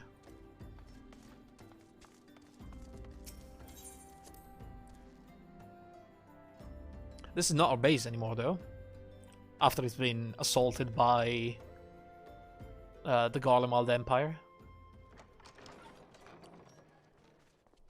We still have some allies here though. Oh, everybody's here. Look, General Roban. Thank you for coming. With only one arm now. The other one has been chopped off during the betrayal. No thanks are necessary, General. I trust your recuperation continues apace. I cannot complain. Thanks to Higiri and her ministrations, I've regained much of the strength I lost during my imprisonment.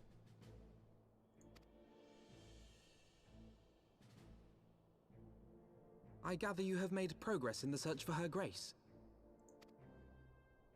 Aye, some good fortune at last. A few days past, Dulala informed us that a sizable shipment of alchemical supplies had been delivered to the palace.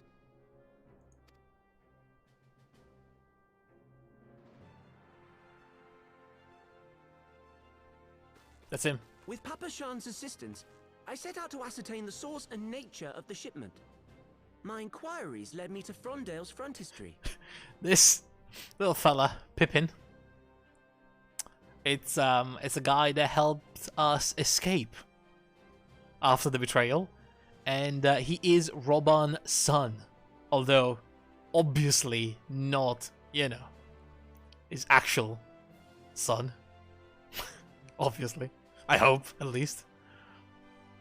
There, I learned that an order had been placed for a curious substance designed to sustain patients trapped in death-like slumber. An invention of the former head alchemist, apparently. Are you sure? He said so, okay.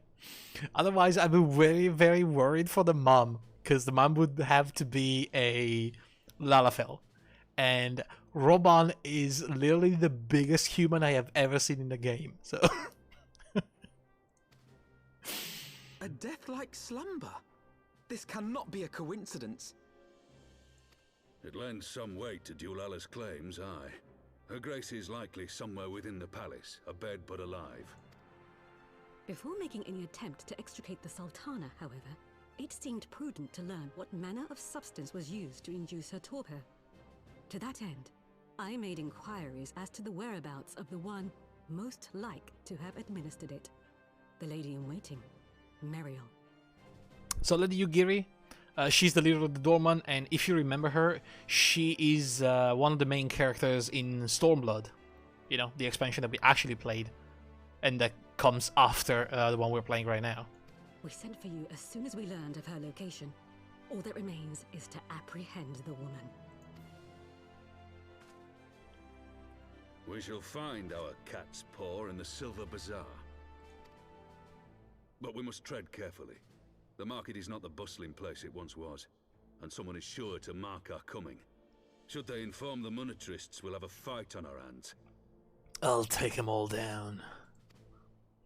We must be prepared for the worst, and being short an arm, I thought it wise to take another in its stead. What say you, Warrior of Light? Will you lend me yours? Always, General. You know, as I'm also part of your own army, I guess I have to answer to the call. I have joined the Then Flames I pity the Grand bastard Company. that stands in our way. Come, my friend, for Nanamo and for Uldar!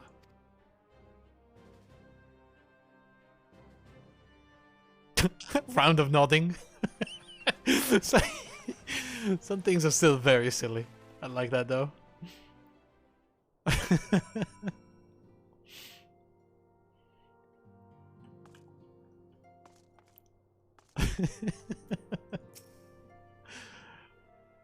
Our target is Meriel, the Sultana's former lady-in-waiting, a woman of Midlander heritage.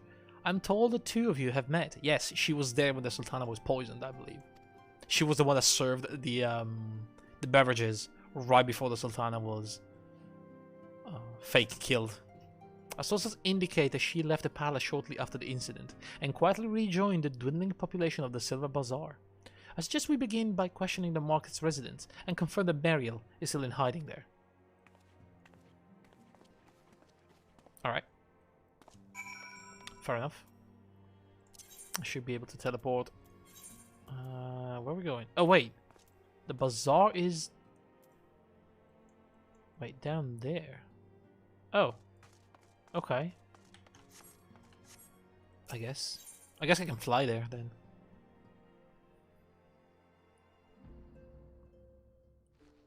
Especially if I can cut like a straight line down to it, it's gonna be much, much faster. We can. Yeah. Oh, come on, guys. Tell me that this is not cool at night. Tell me that this is not the best mount ever. This is awesome.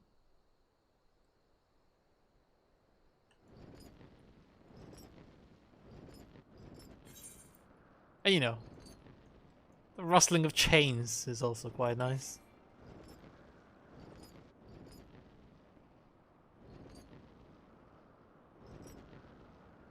I love it.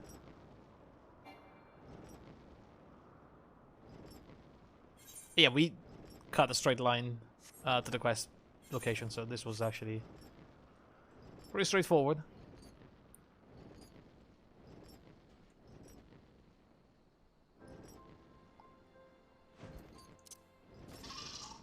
Hello. Daniel. Damn, Daniel. Meriel, aye, she's here. Left the city for good, she says. Barely leaves her house, though. It's the closest to the market entrance. Oh, really now? I mean, I feel like I don't have to speak to anyone else. I have all the information that I need. Kiki Poo. Kiki Poo? That's a bad name for you. What brings you to our lonely little hamlet? I believe the arrival of our entourage just about doubled our population. She's called Kikipu. Kikipu? It's not a good name. Looking for Mariel, you say? Well, if you're hoping to lure her back to Ulda, you may as well give up now. Girl's done with city life. Is she really, though? Ah, yes. Spotted Meadow. Do I know of any returning residents? Gods, don't tell me they're starting to come back. My masters would not be pleased to hear this. Alright. So I know the house is the closest to the marketplace. Search for Mariel.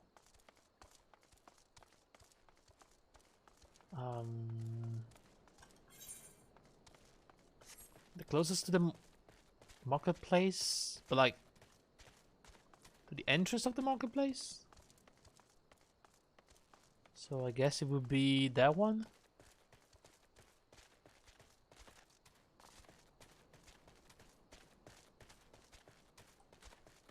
Hello?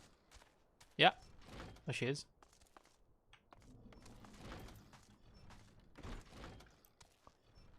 By the way, just for comparison, this is the game without the shader that I installed. I guess when it's like a clear day, it doesn't look that bad. It actually still looks pretty good. Again, a little washed out. But not too bad. The game still looks great. You know, if you add the shader, it just gets enough color to look a little bit more, I don't know, a little brighter, a little more saturated.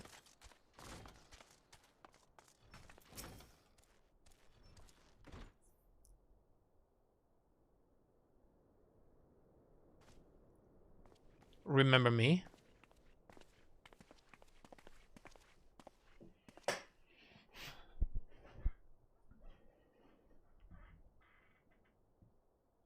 Oh, damn. You are Mariel, the Sultana's former lady-in-waiting? Uh-oh. I know no one of that name. Pray excuse me. Yeah, right.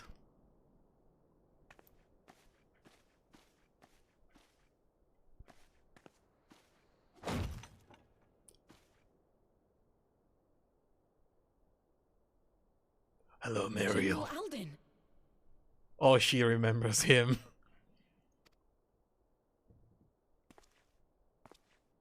Oh my god, he's so pissed. This is a scary man.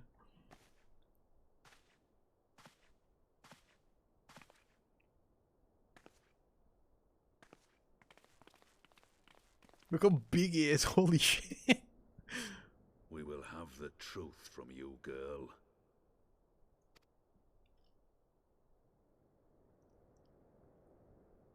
Yeah, there's no escaping from this. Oh, there he is. Mayhap 'twould be better coming from me.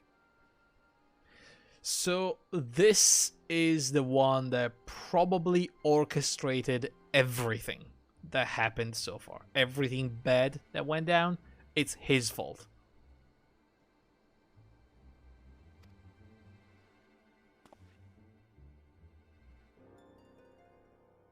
Lonorito, you'd best talk fast.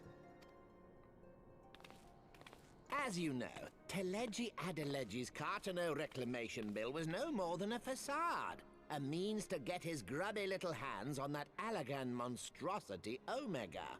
The weapon that was buried, that I was talking about, the one that everybody's kind of fighting over. But not really, they're just pretending to fight because it doesn't belong to anyone technically. When he learned of Nanamo's intention to abdicate, however, he was forced to amend his plans. Suddenly, assassination seemed the most promising way to further his ambitions. I am told Teleji had discovered a maid in whose veins ran the blood of House Thorn. A new, more pliable puppet to sit the throne. 'Twould have caused an uproar, of course, but few could have contested her claim.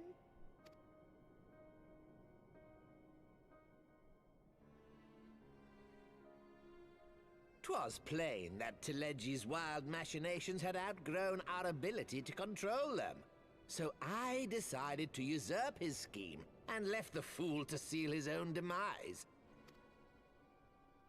And what of Nanamo? Oh, I have no desire to harm her grace. 'Twould profit me little to destabilize our government. Thus did I employ young Mariel here to administer a potent sleeping potion in place of a poison.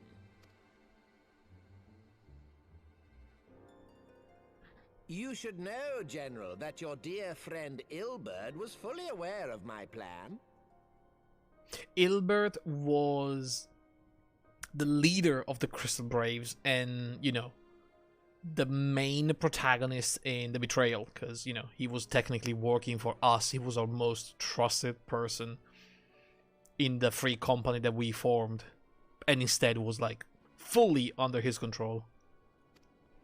I had him lie about the assassination as a means to prime your rage against Telegi. We weren't entirely sure how you would react, but things went rather better than expected. Yeah, it worked so well. Like, as soon as Raban heard about it, it instantly grabbed his weapon and killed Telegi on the spot. Like, that was brutal.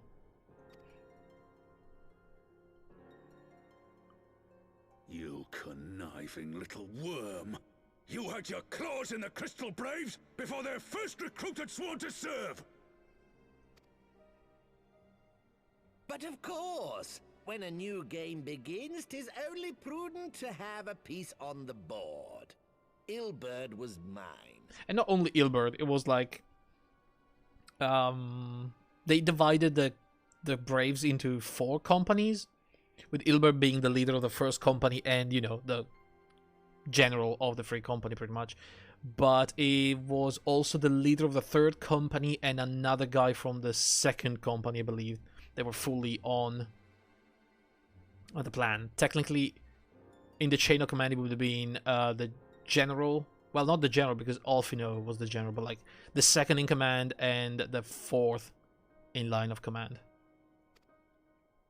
Fully bought by him. A significant proportion of the Braves' initial endowment was also mine. With such large sums moving about, 'twas a rather trifling matter to disguise my own contribution.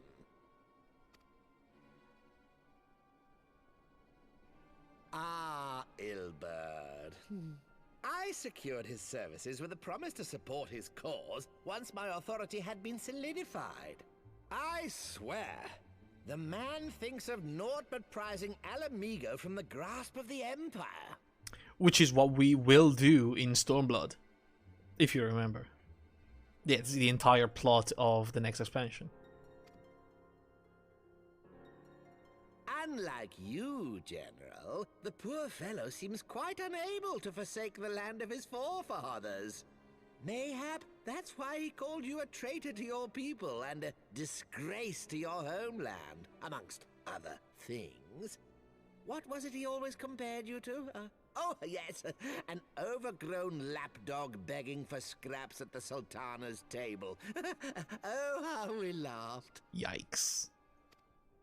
Alas, Ilberd's entertaining little outbursts eventually gave way to wearisome tirades, and the zealous brute became rather unruly. I had no wish to see you executed, you understand, but he would not take no for an answer. Rest assured, his employment with me has long since ended. Which brings us neatly to the present. What say you, General? Both you and the Sultana are alive. We have one corpse and one fugitive. And preparations have been made to restore your good name. Shall we cry quits and start again with a blank ledger? The hells we will! Do you honestly expect me to forgive and forget? After all you've done? You're guilty of high treason! Stay your blade, Master Alden. You yourself are not innocent. Or have you forgotten your own crime in executing Telegi Adelegi without trial? Though you acted out of loyalty to the Sultana, such deeds are in violation of both the word and spirit of the law.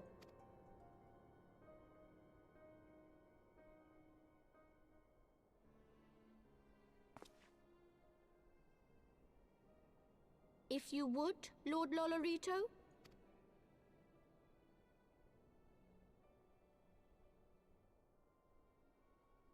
What's that?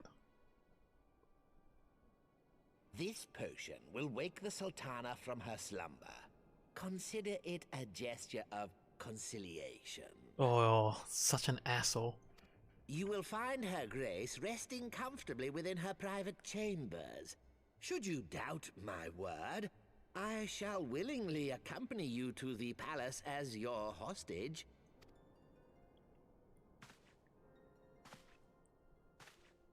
Such tiny feet for such a big man, you know, though.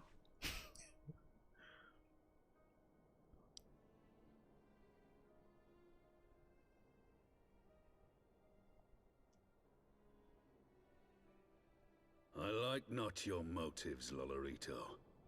But you saved the Sultana's life, and for that, you have my gratitude. It kinda has to, right?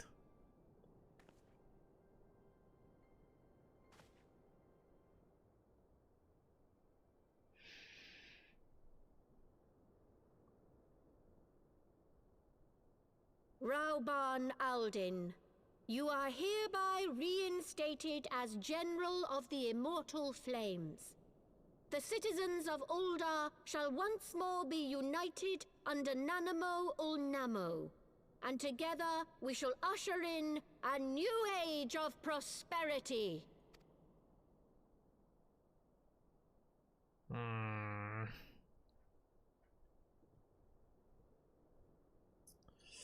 And so nothing really changes. The monitors are still running things in the shadows. Well, the Sultana absolutely hates what she's doing.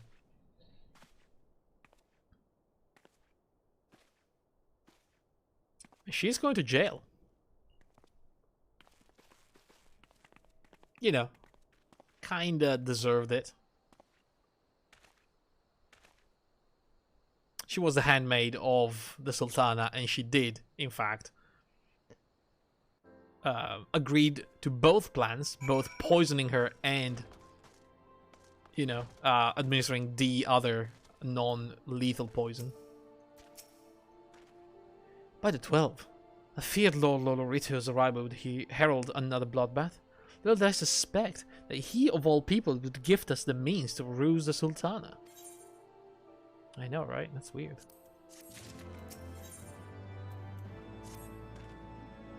Shall we also make our way to Ul'dah? I should imagine Bartholomew has been instructed to admit us. Bartholomew? Who the fuck is Bartholomew?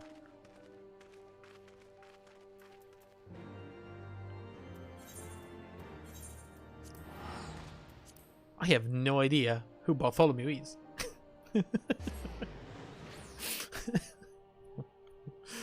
He said that so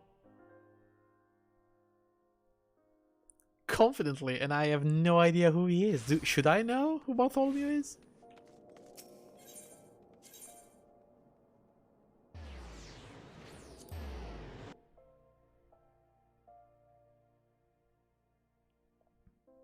Hello? Bartholomew? Where is he? All the way over there.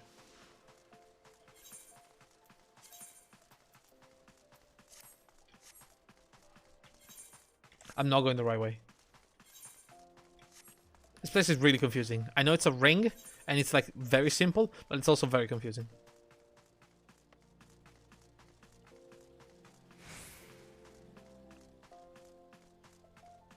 Bartholomew.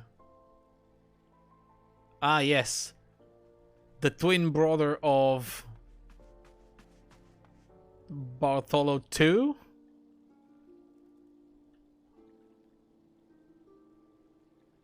This is really awkward.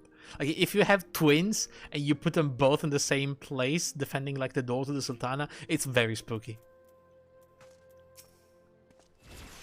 Flame General Roban mentioned you might be coming. Please, this way, if you will. I believe Bartholomew may be the leader of the Paladins, though, so kind of a badass.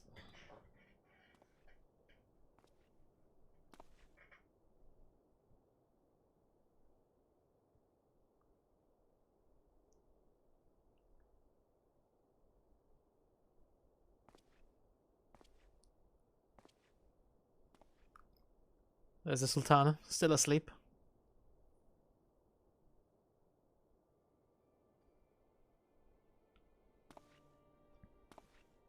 You know, in retrospect, we could have checked if she was still breathing. But everything happened so fast.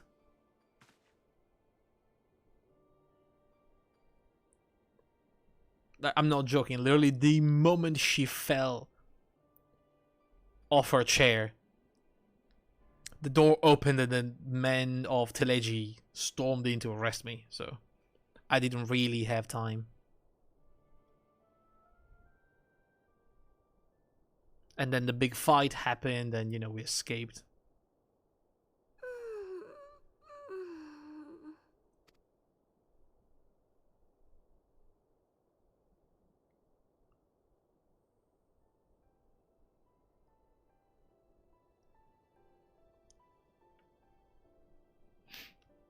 I like that she's pretty much as big as the toys right next to her. I was having the longest dream. It's been 3 years, Nanamo.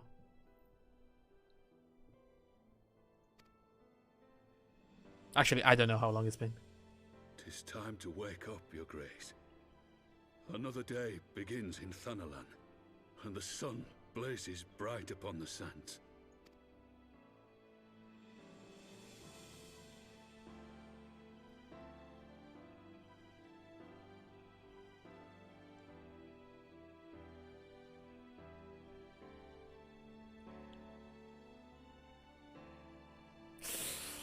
Awkward table, huh?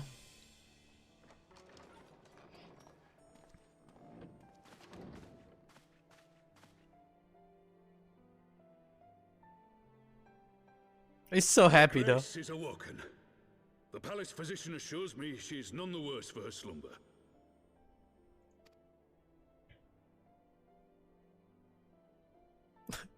Nod. Smile. Nod. I believe Her Grace will soon resume her plans to place the government of Uldar into the hands of its citizens. Whatever path she chooses to take, I shall walk it with her. And we shall tread slowly, lest the nation be unsettled in our wake.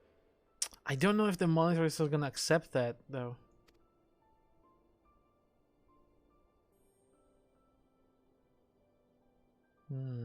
Her Grace's compassion is a shining beacon to us all. But what our city truly thrives upon is competition. 'Tis in the struggle against our rivals that opportunities are seized and fortunes made. And with the Empire on the offensive once more, now would hardly seem the time to turn our system of government upon its head.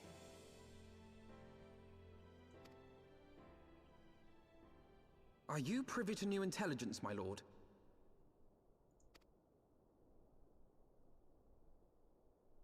I would hardly call it new. Remind me, what was the name of that enormous Imperial warship which met its end in Mordona? Oh, wait, I have it. The Agrias. Yes, well, 'twould appear that the Garleans have been hard at work on another such vessel. Oh, damn. I don't remember that. How close are they to completing this ship?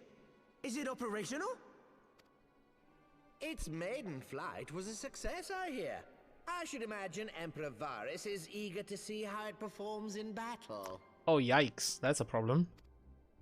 My lords and lady, I move that it is time to repair the damage caused by Teleji Adeleji and prepare our great nation to repel the Empire once more.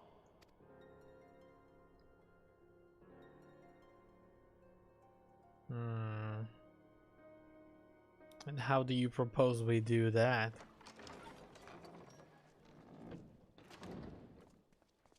Oh, well, we've been kicked out of the assembly, so... 'Tis well that the Sultana has awoken. The Syndicate yet needs to put its house in order, but 'twould seem the worst of the confusion has passed. Uldar has taken control of its future, and I must do the same. What's it doing?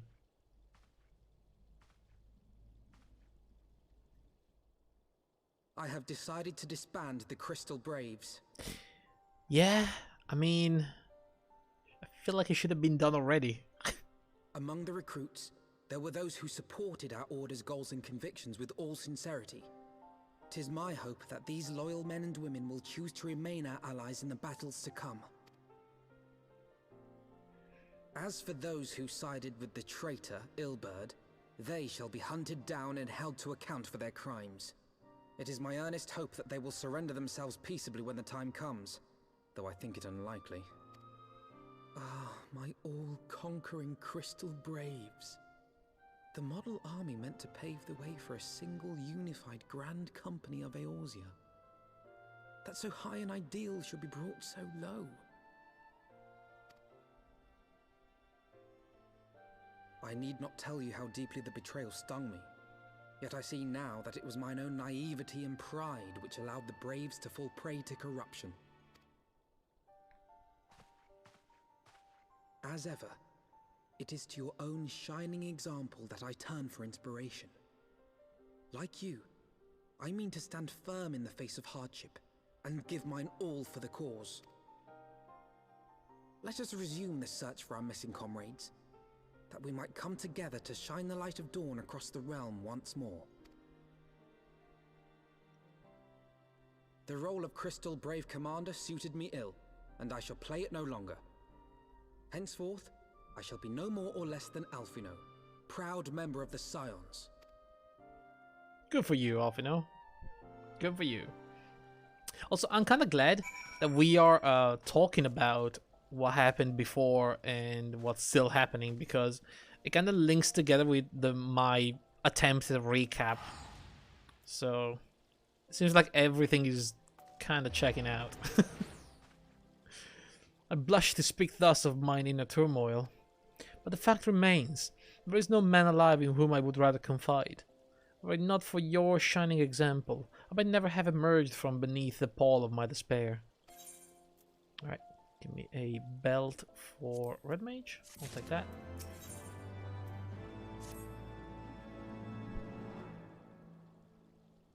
Still no word from Master Garland. I hope this mana cutter of theirs is nearing completion.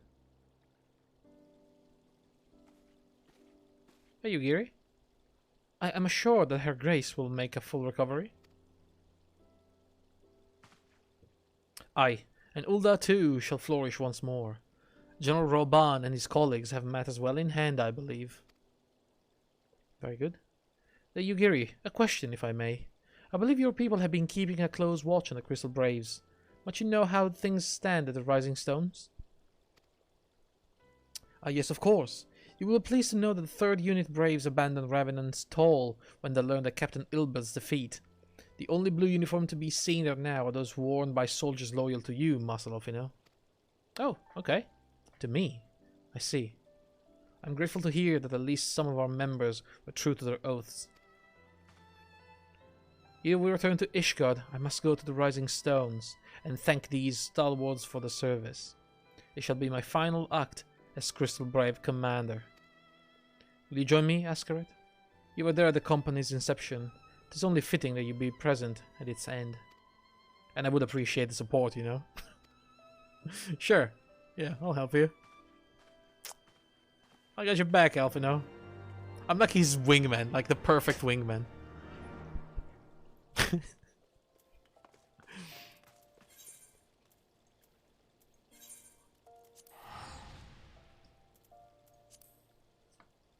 Also, it's been forever since we've been in Revenant's Toll. I kinda like Mordona. It's a lovely place, especially if you look over to the Crystal Tower. Where, that I raided. That was a raid that it didn't used to be necessary, but I believe the story of that place now links to the newest expansion, and so they made it necessary. Like the entire quest chain and the raid itself is now necessary. So, what is happening, by the way? What is this?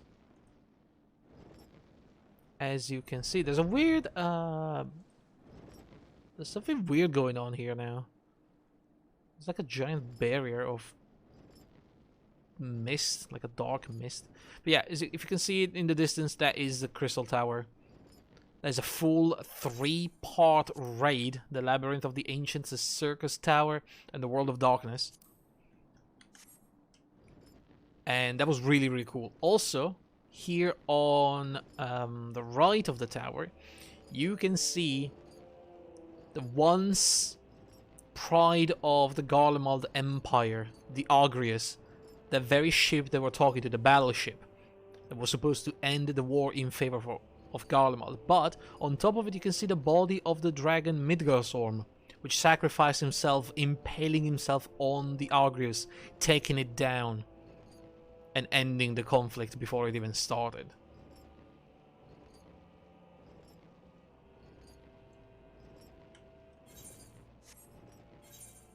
We never saw it happen. It's not part of any of the story of the game, but you know.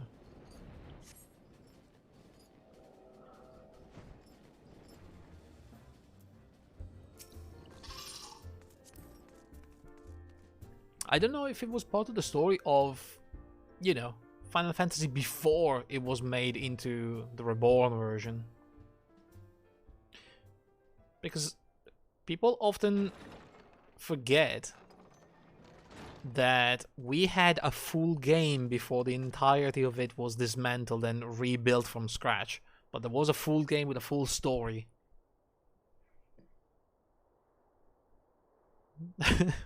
Had a weird development. But it wasn't weird, it was just that, you know, they made a game, it was not up to expectations, it was very weak.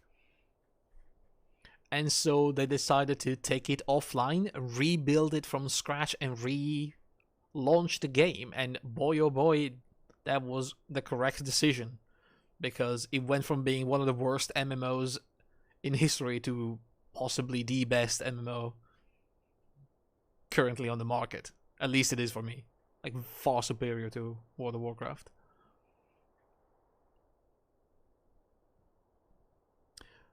In this picture, by the way, you can see Alian, which was the leader of the second unit of the Braves, and Riol, which was the leader, I think, of the fourth one, or still a very important person. And Asgard too. I knew you'd scrape through. Not that many Braves left, huh? My splendid crystal Braves. I have wronged you, all of you. My promises of glory and salvation have brought you naught but blood and betrayal. Bah, you'll not hear us complaining. 'Twas a sight messier than expected, aye. But we were still fighting for freedom of all, just like we swore. And the right, mates. Aye. Aw, come on, guys. This is sad. You humble me. I am truly blessed to have such steadfast comrades. It is with the most profound regret that I must. That's enough of that, Commander. We know what you've a mind to say, and we ain't having none of it. We talked it over, see? And we're all agreed. You can take our uniforms and strip us of our ranks, but we won't be no less of a company.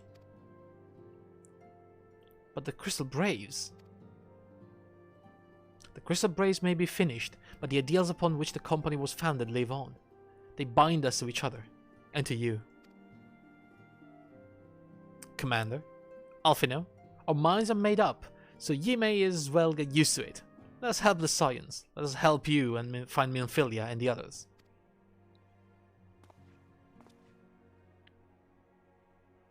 damn, these people are cool. My friends, after all that has happened, I know not what to say.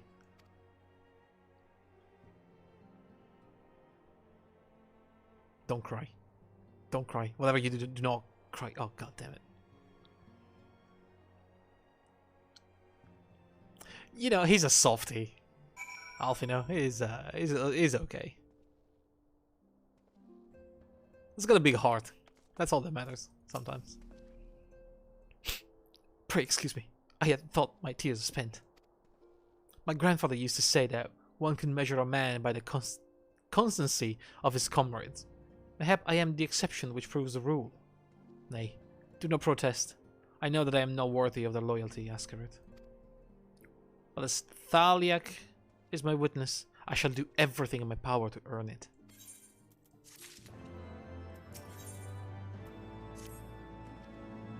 I must speak of future plans with the remaining Braves.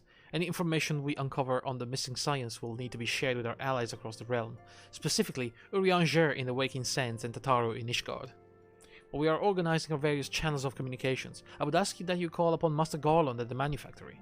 I will join you in Ishgard as soon as I'm able. Alright, speak with Sid in the Manufactory. Oh, we're going back, guys. Our little excursion in Ulda is done. We're back into the cold, icy lands of Ishgard. Snowing again, huh? Yeah. Yeah. About right. Oh, no. Look. It stopped. It's a lovely day in Ishgard. It's very rare to see the sun. Oh, look how cool this is. Like a bright day. Lovely.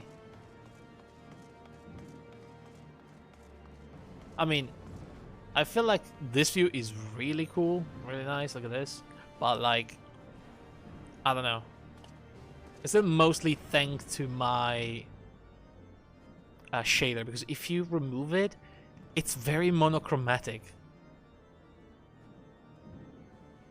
Like, this gives the sky a little bit more color. It makes the light shine a little bluer on the background, which I think gives it just a little bit more depth, you know?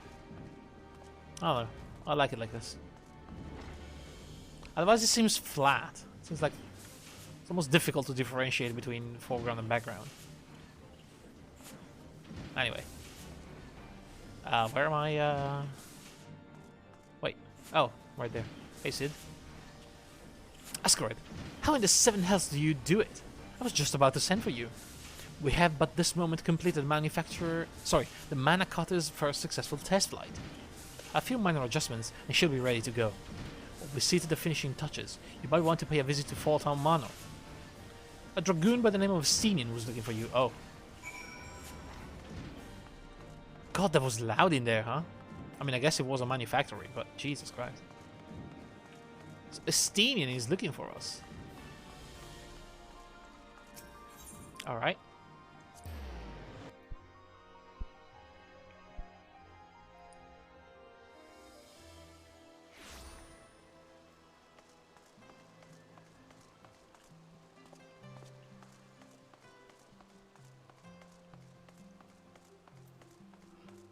Excuse me, it's me.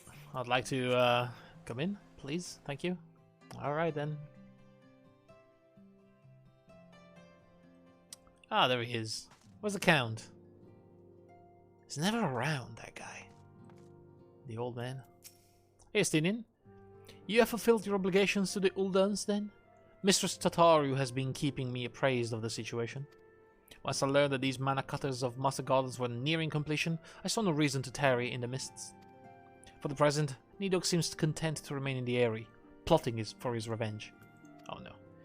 Might not this be an apt moment to unfold our plans to Sir Emmerich? I think we have kept him in the dark long enough. Oh no, do we have to?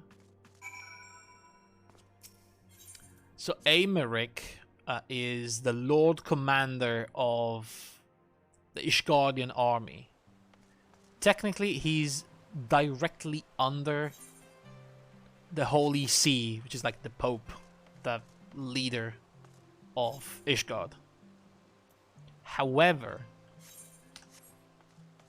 the Holy See also has a bunch of knights directly under his service that are like on the side compared to the Lord Commander. I don't know exactly how it works. But Sir Emmerich is cool. He's been in favor of us being in here, and he's been in favor of reconciling with the Alliance. Opening Ishgard to, you know, an alliance with the other 3 nations.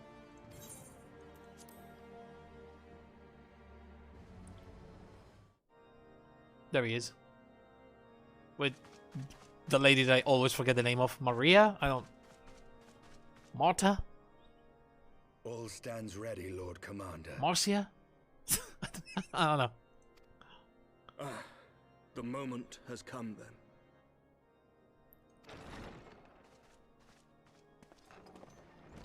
There he is. Pray excuse my lateness. I paid a brief visit to the workshop to inquire about the mana cutters. The engineers assure me that they're ready. The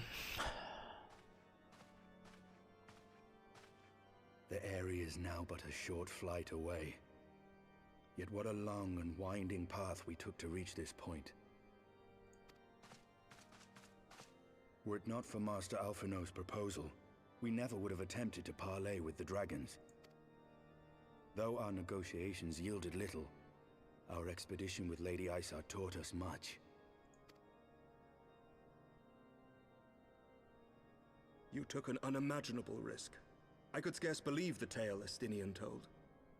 Oh yeah, we told them that we were doing something to stop the war, but we didn't really tell them what we were doing because, one, we were kind of allying with our enemy, Lady Isel, and two, going directly to the dragon's homeland. That was extremely unwise.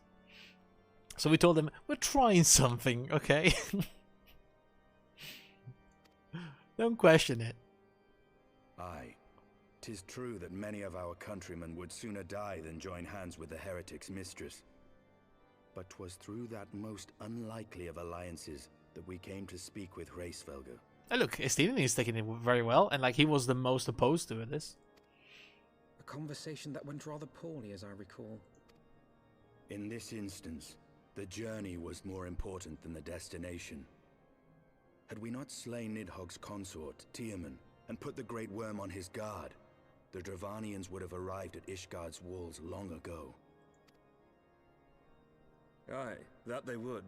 Full grateful am I for every hour of respite your actions have afforded us. Thanks to you, our defenses are much improved. 'Tis but a pity they won't be enough. Thus you believe an assault upon the area represents the city's best chance of survival. Is that not so, Estinian? I am under no illusions. Nidhogg's might is legendary. But with his eye in my possession, I can stifle his strength at the source. Victory will be hard won, even so.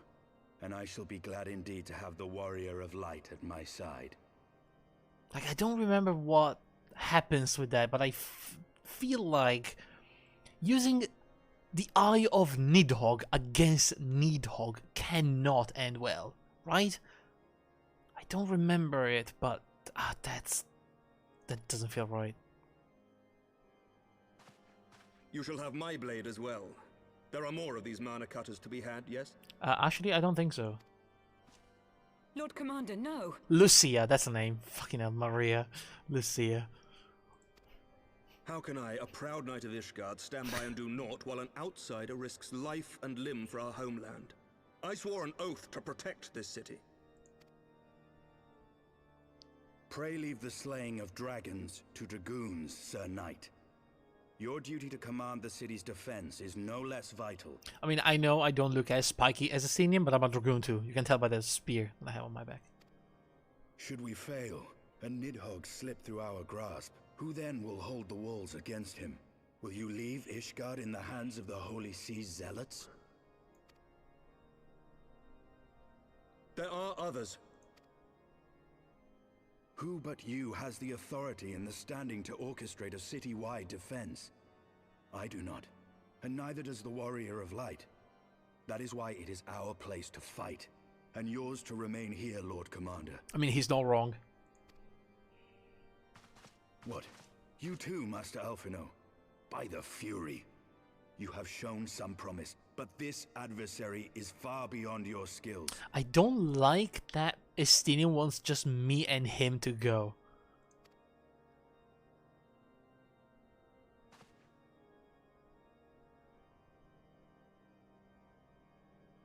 Your candor is appreciated, Sir Dragoon. I shall remain then and cheer you from afar. Well, my friend, it would seem I have discouraged the last of the volunteers, and claimed the task as ours alone.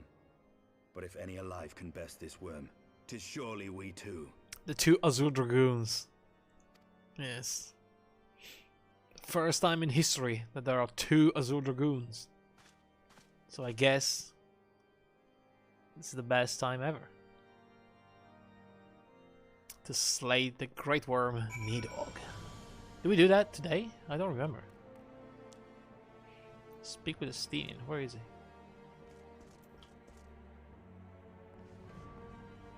Bloody hell.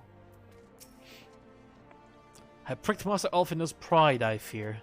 But had I been less forceful, the boy would have insisted on accompanying us to the Eyrie. Yeah, we don't want him there. Do not think me blind to his talent. With a few more campaigns under his belt, I have no doubt that Alphino will make a fine field commander. One does not practice on an adversary such as Nidhogg. We shall be hard-pressed enough with without the added worry of carrying a novice.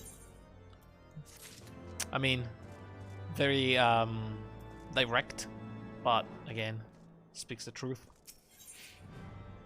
Into the Eyrie. Oh, we're going. Okay. You tarried long enough. Let us call upon Master Garland and take possession of the Mana Cutters. No shit. Here we go, guys. It is right there. Okay. It's time. We take the fight to the dragons themselves. What level of quests are we doing? Just 55, so we are about halfway through the expansion, by the way. This seems like the final battle, but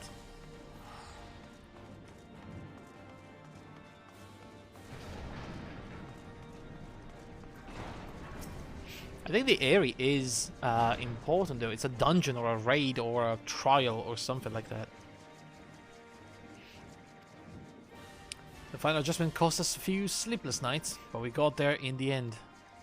Which means you can get there where you need to go. I tell you, these little beauties will tear through the wind barrier like a cermet drill through cottage cheese. What are you talking about? And that, my friend, is a Garland Ironworks guarantee. You still talking about cheese? You heard? Thanks. Come, Warrior of Light. The dread worm awaits.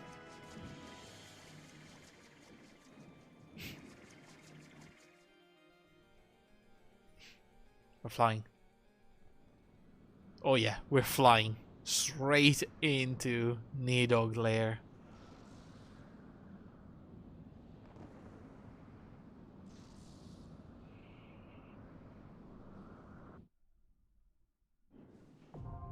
The Eyrie is now accessible. Okay. Is that a trial or a dungeon? That's a dungeon. Alright, I'll queue. I won't queue as a tank though. I'll queue as DPS for now. In the meantime, I will quickly open my guide to dungeons. And I will check upon the Eyrie. Let's see. Heavensward leveling. The Eyrie. Okay, Joe. Can double pull if the healer is good. Drag lines to pillars. Kill ads. Okay. Those dragons, sleeping dragons, can pull the ones and skip the sleeping one or do all of them.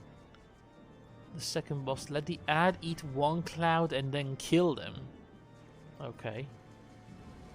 Otherwise they do explode for huge damage.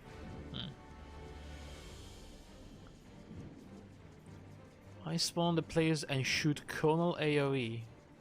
Kill Sable Prince as soon as possible as the player dies. What the fuck?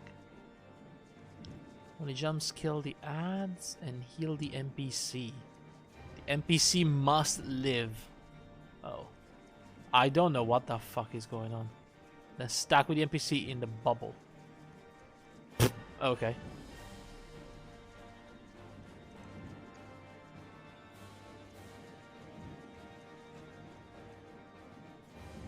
Well, I guess in the meantime, we can go to...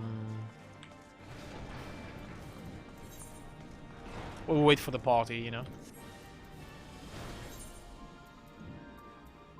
We can go back to the Churning Mist.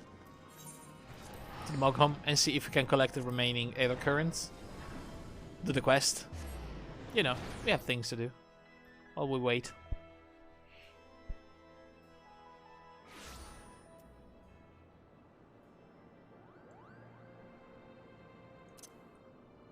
And look, what a lovely day in the Churning Mist.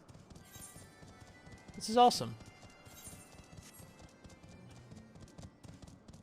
Very bright day. Okay. So, we have 420 to the east. Alright. Let's blaze it.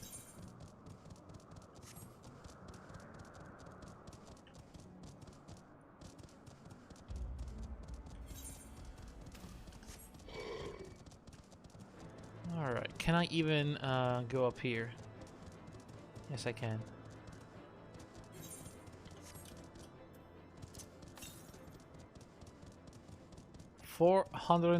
Sorry, 243 to the southwest. Wait, southwest? Southeast, alright. I mean, it looks like it's pushing me towards the direction of the next quest anyway, so... Ow. First of all, ow. Second of all, these are quest enemies. So I am going to spear them. And kill them.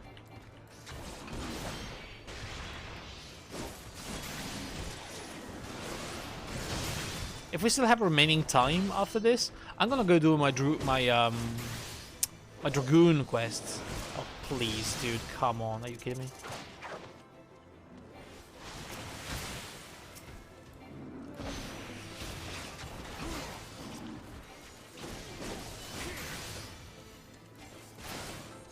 Alright. I have to kill one more of these guys. Where is the thing? 48 to the southeast. It should be right here. Oh, there it is. I see it.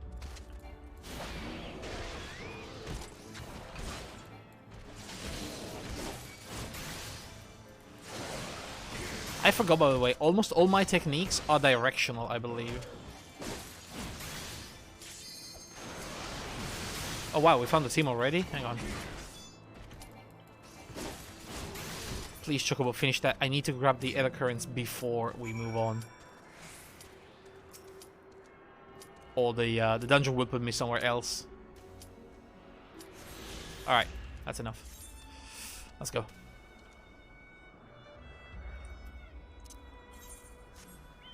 Never mind, the other DPS is not... It's not there. No, never mind. There he is. Okay, we're doing the Aerie.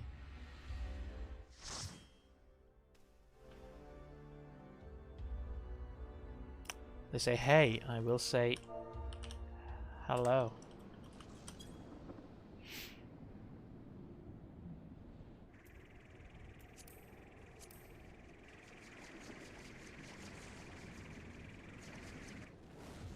Oh, there he is. Is that Nidhogg? That is Nidhogg.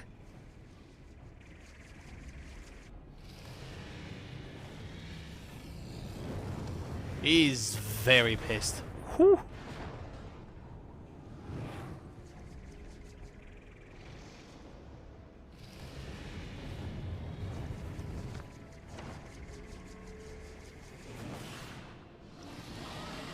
He's so angry. Yeah, I worked though.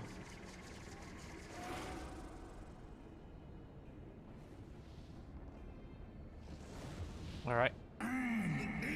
Wicked mortals, I shall melt your flesh and turn your bones to ash.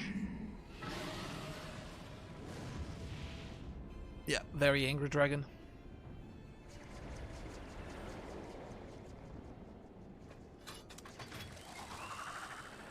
I'm just emergency landing, I guess.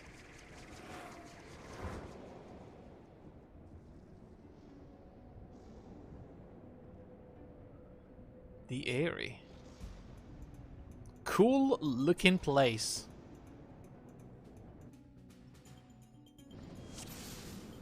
All right.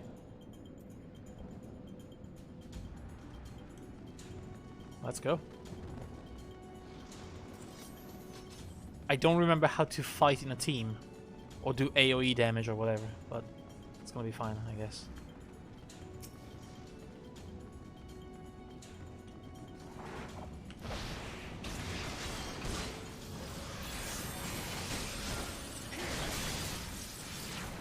Okay, apparently we are running.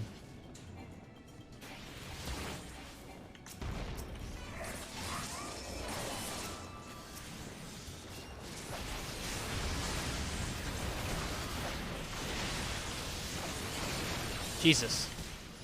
Oh, shit. Okay, I cannot tab enemies.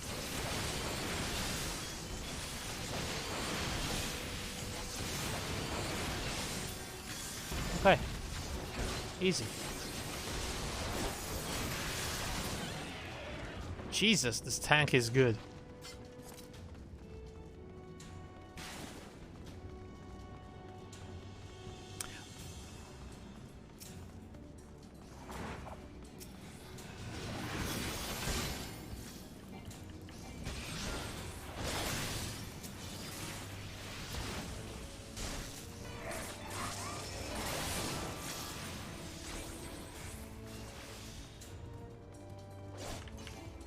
Oh god, they're so fast. I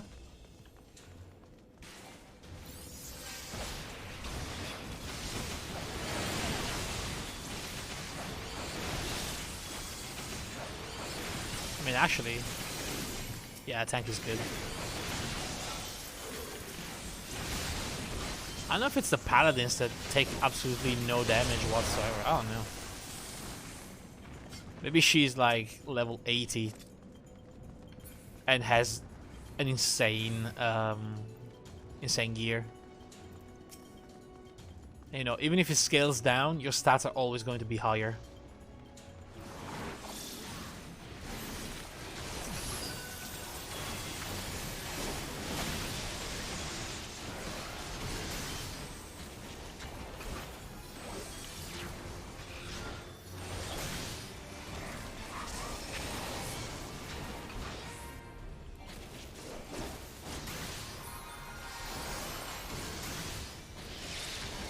Alright.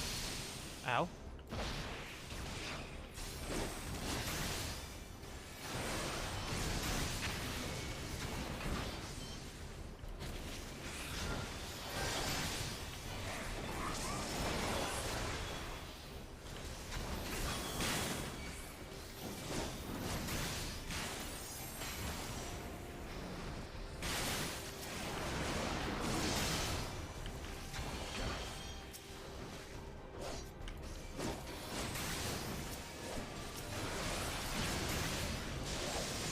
Alright, so far so good.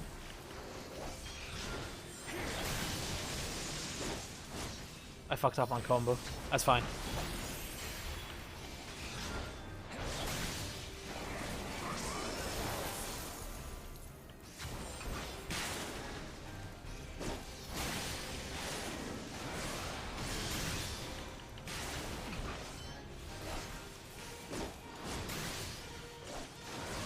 Oh, I see what you have to do. Okay, now I get it.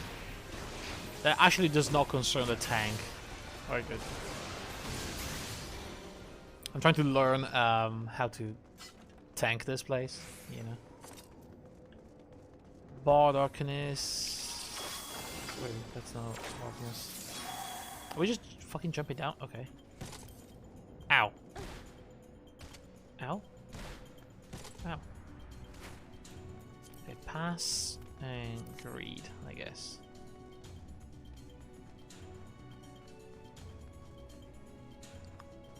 Dragon. Okay.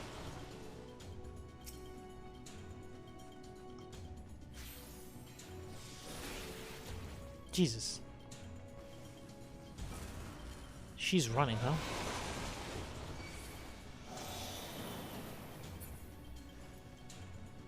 What's that? White mage? Pass. Oh my god. Okay.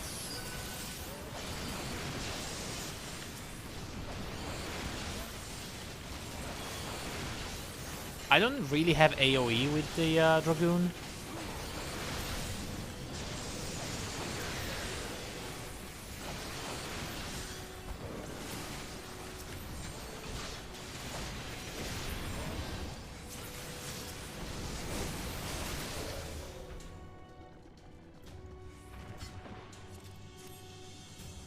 Not yet, at least.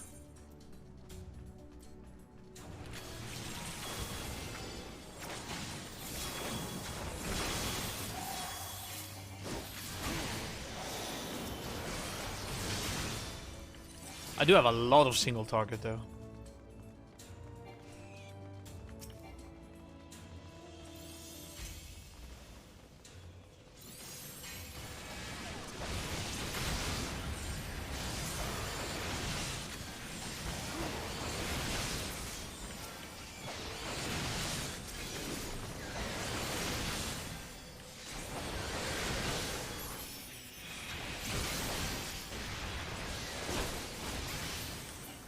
Alright.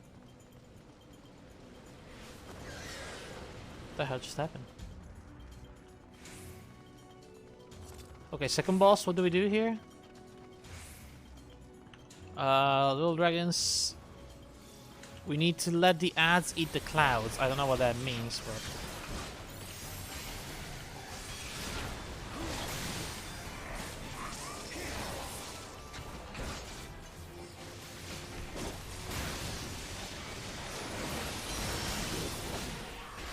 Oh, those are the clouds, I guess.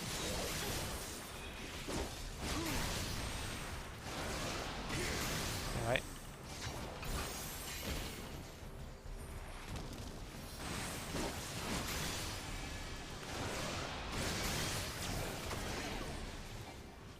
Oh, it diseased me. Okay, kill that fucker.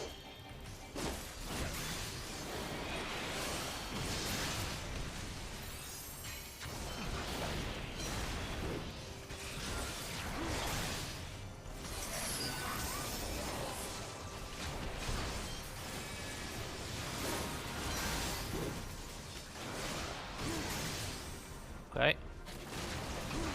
We need to kill that thing, I believe.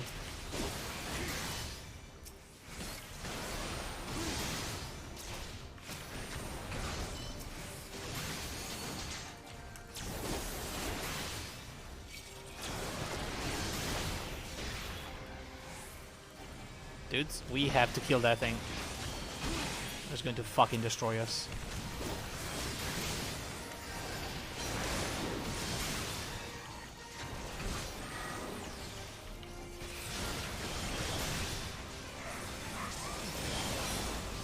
Can probably burst the boss now.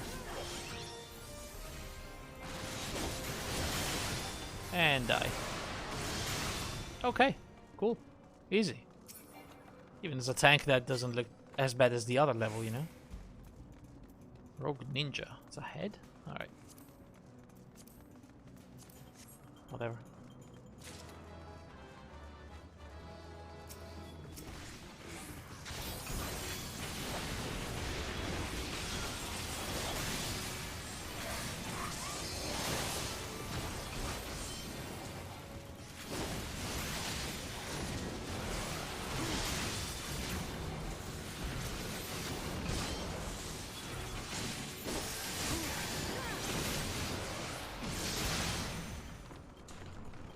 Oh.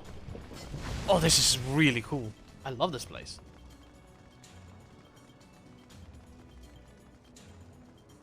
This entire dungeon is amazing. Oh my god.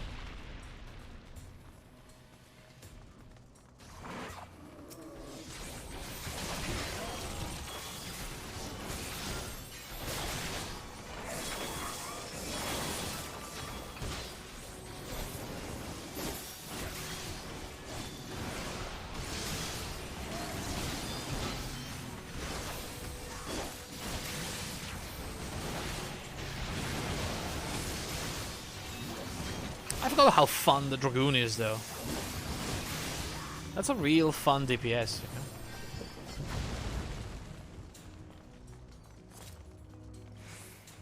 know? Ooh, Dragoon coat. Don't mind if I do.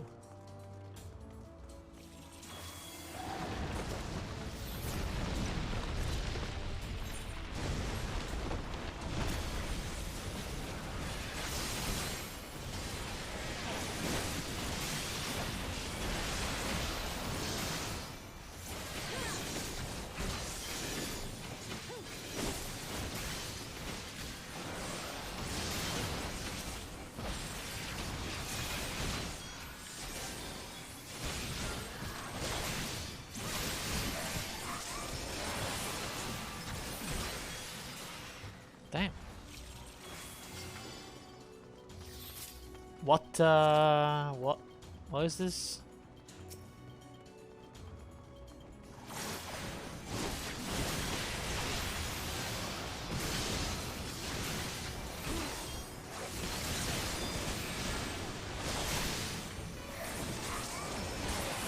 Oh god, there's another one. These are tiny dragons.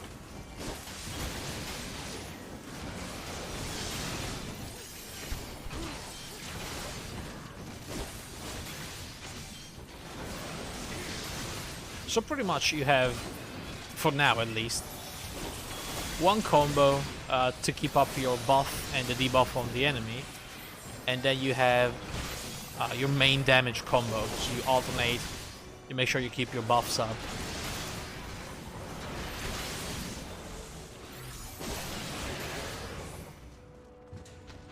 And then you keep wailing with the other ones. And you know, from time to time you can just jump. Spine Shatter Dive, normal jump, and then the explosive dragon jump. I will enfeeble the worm with the eye. Okay, Estinian. Oh, we're actually fighting Nidhogg? Oh my god. Okay. Well, shit.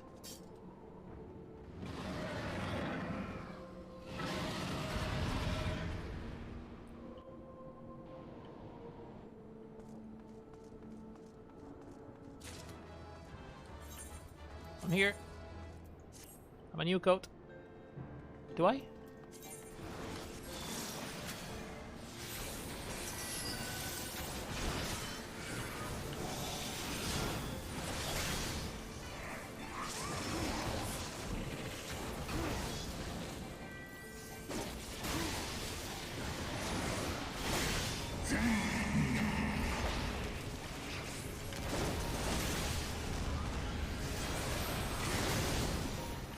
What the fuck did we do with those things?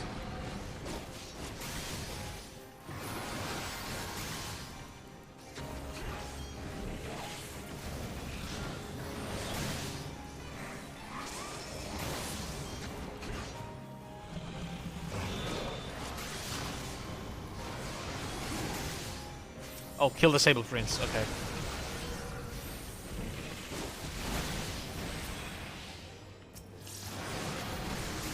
Alright, that wasn't too bad. There's a lot of damage going on though. Like a lot of damage.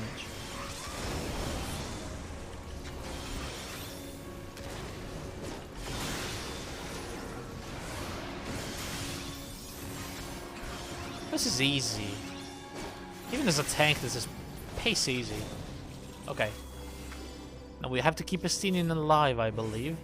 Such unthinkable power. I must use the eye to shield us. Protect me. Alright.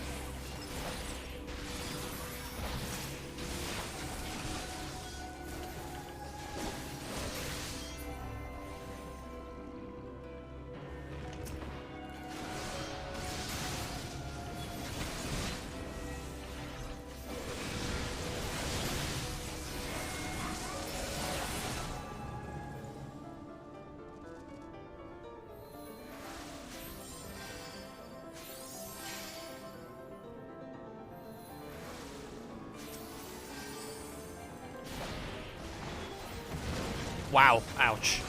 Got roasted.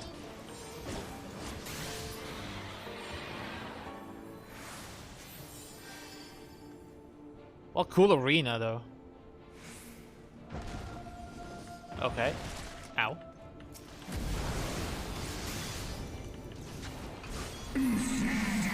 Oh my god. Nidog is very angry. I think we have to, okay, yeah, we have to sit here in the bubble. 'Tis done. I'm prepared. Nidog is about... My rage will consume you. Jesus. I'm ready for the limit break, though.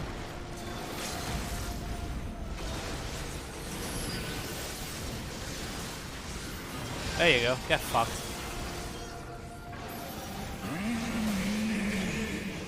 Destroyed.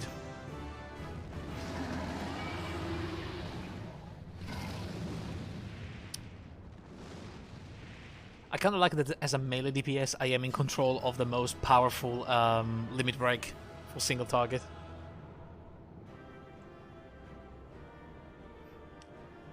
Alright. Cheers. And commend the tank because it was really good. And what do we have to loot? A book, which I'm going to greed on. And a pair of pants for ninja, which I'm going to pass on. Did I not win the chest, by the way? Oh yes, it went into my other inventory. Right. Okay, I'm gonna put that there then, and I'm gonna put this on. Fancy. I got 2 commendations. Why?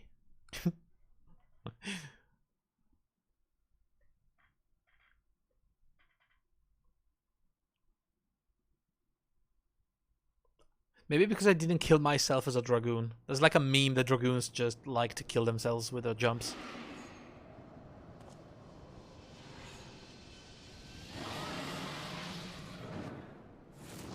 To be fair, it's actually really easy to fuck up. Oh my god. Did we actually kill Nidog? Well, not kill, but... he's pissed.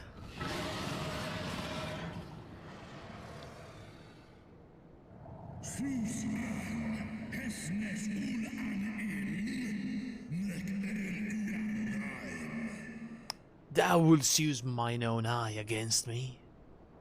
Time hath done naught to dilute thy kind's depravity. I have not forgotten thee, dragoon. Mine essence claimed thee once, and shall do so again. Yeah, you think so? Where did you put that? No worm! This ends here! That was like up his butt.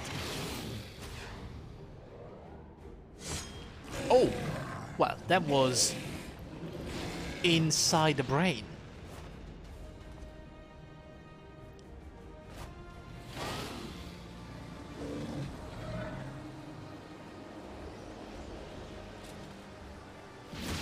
Ow. Yikes.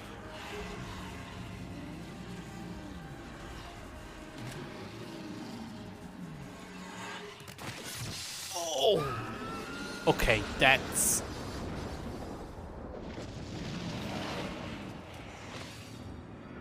that's it. Was that the other eye?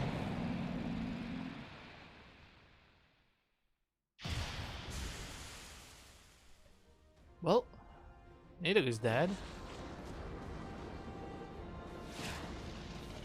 He is bathed in the blood of the worm, and he's got his other eye. Okay.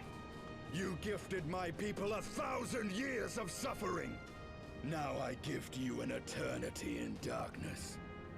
Damn. And they call me edgy. Holy shit. Oh, something's wrong. Or something is right, actually. I think I'm unsealing another one of those crystals.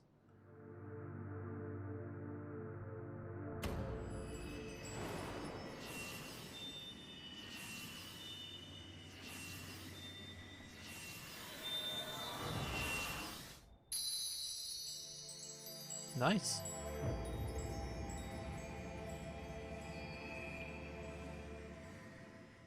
Three out of 6, not bad.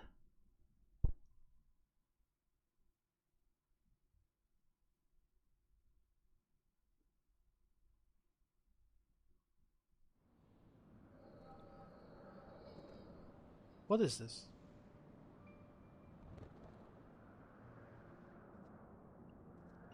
Oh, this is the past. Like, is that King Thordan? The one that actually started the war?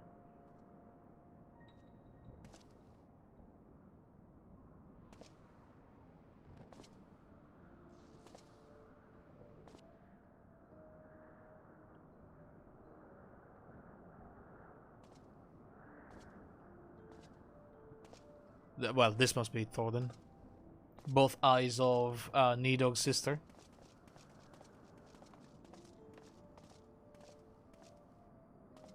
They are ours, Lord Haldrath. The eyes of Nidhogg. Wait, Haldrath? The eyes of Nidhogg? What?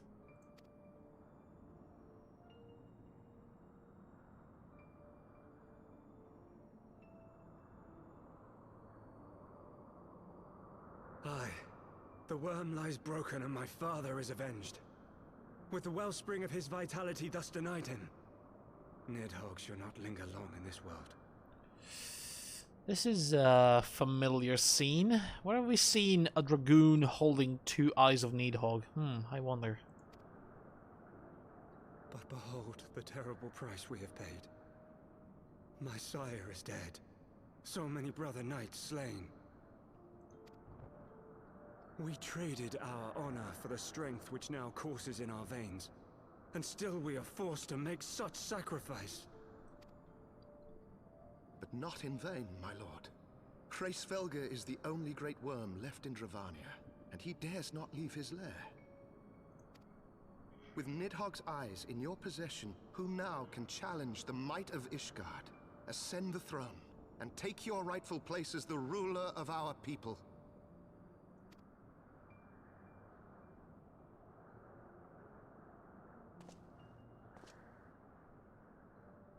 Nay, my friend. I must forsake the mantle of king. Though Nidhogg be defeated, his wormling horde yet darkens the skies with wings beyond counting. As one who partook of Ratatoska's strength, it shall be my penance to bear a knight's arms until death grants me leave to retire. When that day comes, no prince shall perish, but a hell's-bound hunter of dragons. Is this like the first Azure Dragoon? But Lord Haldrath, what then shall become of the royal line? Think of your people, my lord. Without a king, who will the common man turn to in his hour of need? Flavien de How will Forton. he find his way without your benevolent hand to guide him? This is an ancestor of House Forton. And the other one was an ancestor of the other house, the Zamel. I thank you, Sir Flavian and Sir Silvertrill, for dispelling my remaining doubts. With men of such wisdom and compassion in service to the realm, 'tis plain that Ishgard has no need of a king. Oh, these are like the founding fathers of the houses? But if you must bow to the demands of tradition, you need look no further than yourselves for one worthy to wear the crown.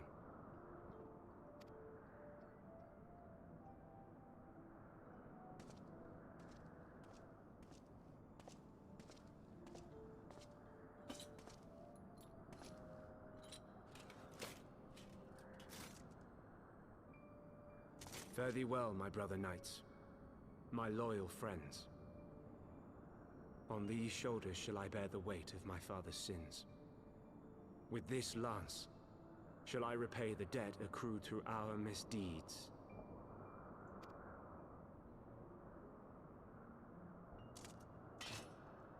Oh, damn.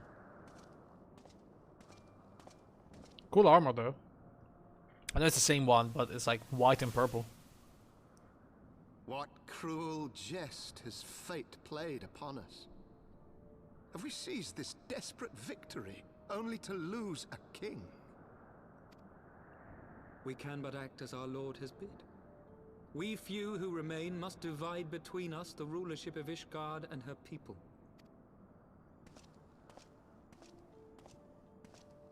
Not I. My oath was to Lord Haldrath, and he alone. If he is not to be king, then I would hang up my shield as well. Will you abandon us too, sir?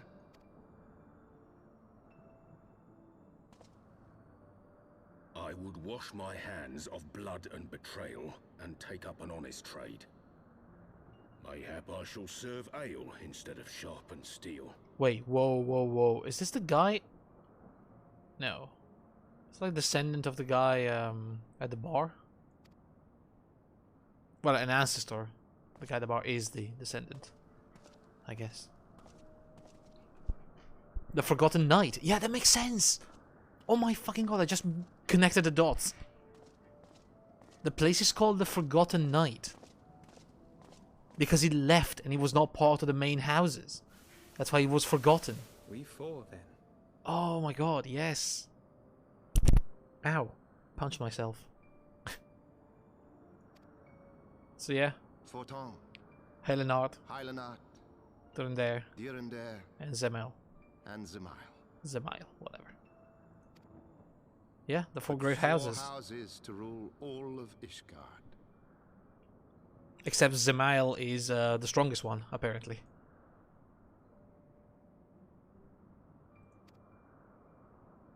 To the, What you know, of the throne? at this date.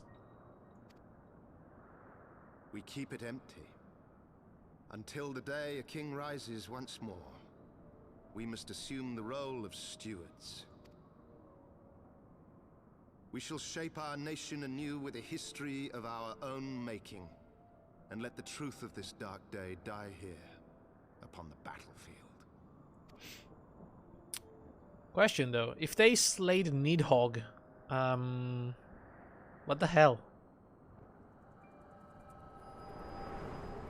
Why was Nidhogg still alive?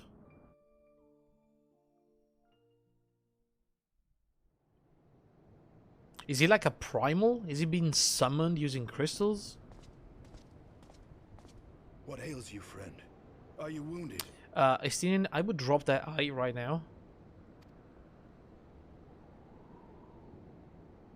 Just, you know, friendly advice. Borne witness to history.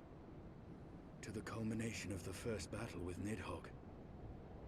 Also, I don't like that your armor has changed. Did he break part of his helmet, by the way? The legend of Ishgard's founding tells that our ancestors were led to the land of Kurthus by the valiant King Thordan.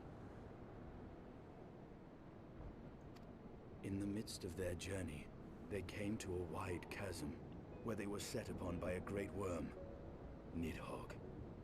A furious battle then ensued, with Thordan leading the van. Also, the guy leading was Thordan. Oh, I was right. Though the brave king was slain defending his people. Oh, his son. Haldrath, the first Azure Dragoon, fought on undaunted. Alright, that explains it. Yeah, he broke the helmet, fighting Nidhogg. And with a mighty thrust of his lance, he gouged out Nidhogg's eye, forcing the wicked creature into retreat. Thus, did this eldritch orb become a sacred treasure of Ishgard, lending its power to every knight. I don't know if that's true. Of Azure Dragoon. First of all, the eyes are different colors. Second, we clearly saw the guy walking away with 2 eyes, and yet Nidhogg still had one of them. A rousing tale, is it not? Would that I could still believe it. But your vision, which we must accept as immutable truth, leaves no room for doubt, save on one point. Do you think that eye, the redder one, is not Nidhogg's eye, but it's the sister's eye? You know, from the days of old? Rakataka Tosh Kavir or something? If Haldrath took both of Nidhogg's eyes, then how came this eye to be lodged in the worm's skull? I don't know. See what she did there. Oh, yeah, maybe this is a different eye. Maybe Nidhogg used a new eye from someone else? Another dragon, maybe? Keep it? Oh, thank you. That's lovely. Well, a lovely gift. The eyeball of a dragon. Beneath every answer we unearth, another question lies buried.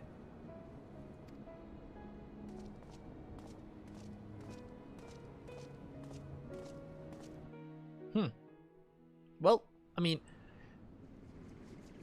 I don't mind the fact that we are splitting the eyes between us. That seems more sensible than having him hold both eyes. You know, in case something goes wrong. It was a fierce battle, but one I knew we would win. Your fame is well deserved, warrior of light. Full proud am I to have fought at your side. I would fain return with all swiftness to Ishgard to inform the Lord Commander of our triumph.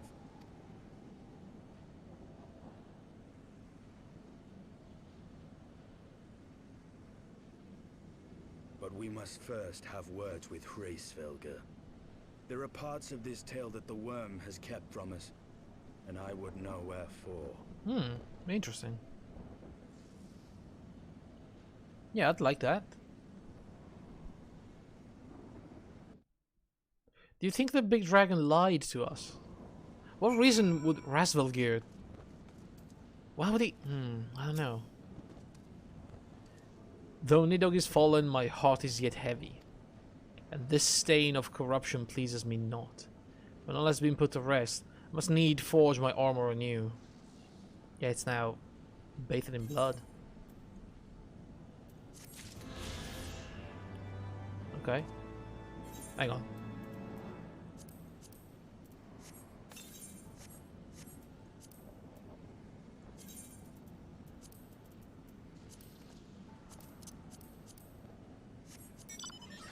Oh yeah. Oh yeah. I can't fly yet, but I will.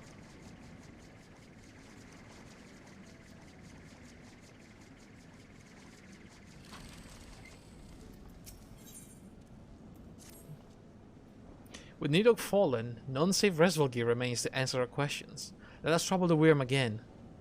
And if Iceheart yet lingers at the zenith, all the better. I would never hear the truth from the dragon's maw. Alright.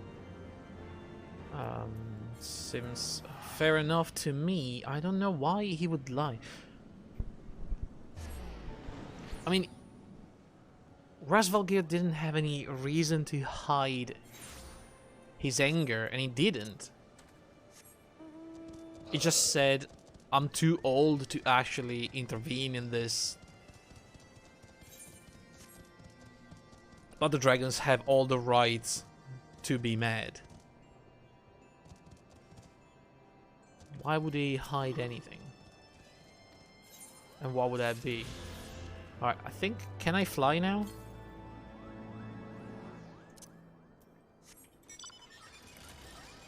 I still cannot fly. Oh no, there's another quest right there. Muggles. Oh bloody hell. Please tell me that's the last one. I mean, I've done the big area quest, I guess. The dungeon one, you know.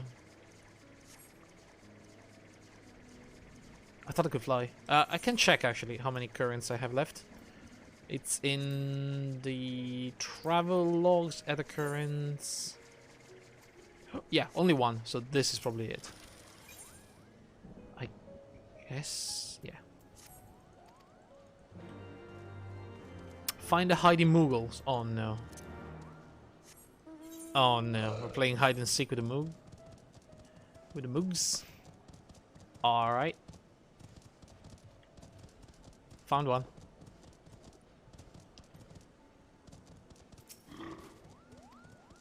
Okay. Found the other one. Wow, that was not a good hiding spot. And, oh, I see the third. What the fuck? That's so bad at hiding. What is this? Is that a joke to you? Are we playing hide and seek or what? Don't tell me the quest is done. The quest is actually done. You know what? Good for me. Easy flying. Unbelievable, he says.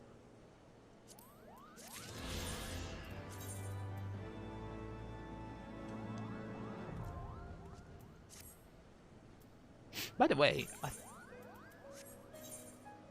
should I have found like an item, an extra item for me? What item level is that? 136. Oh, I found a ring, I guess. And the necklace. Okay, so yeah, I did find it. Well, anyway, we should be able to fly now. There you go.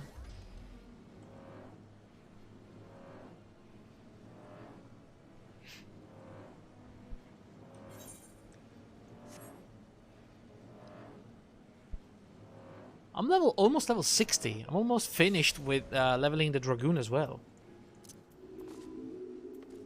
Alright. It was you, was it not? The furious screams of the dragon carried far. You have slain Nidhogg. What more could you desire from this place? You have not allowed Resvelgeir to mourn the death of his kin in peace? Spare us your sanctimonious judgment, Ice Maiden.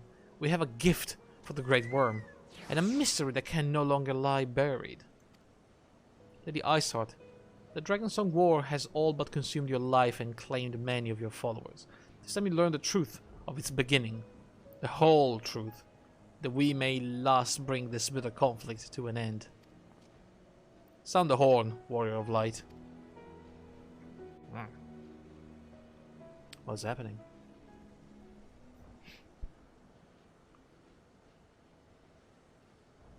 I wonder what Estinian knows. He seems like he knows something. Maybe he has a doubt. Maybe he saw something. Or maybe the connection with the eye, you know, told him something.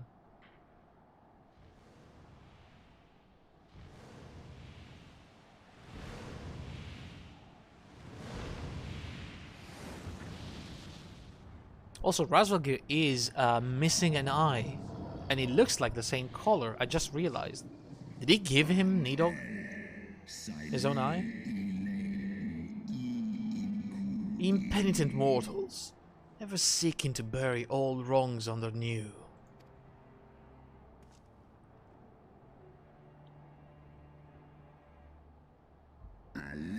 I did sense the moment of Nidhogg's demise. You mean the moment I prized your eye from his head? Oh, it was his eye.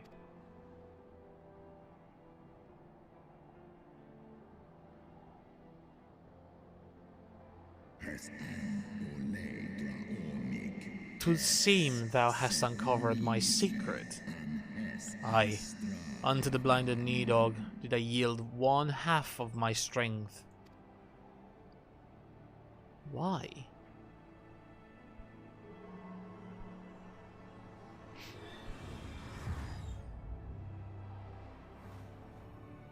Why are we giving him back the eye? Fuck this guy. He lied to us.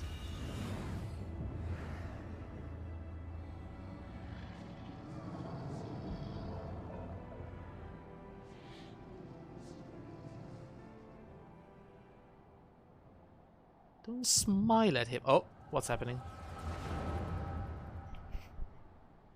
Another vision of the past?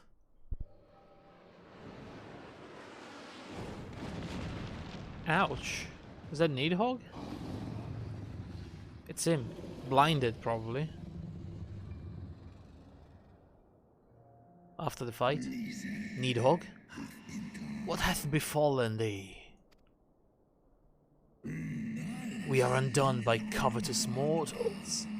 They did take Ratatoskr eye and glut their appetites upon our essence.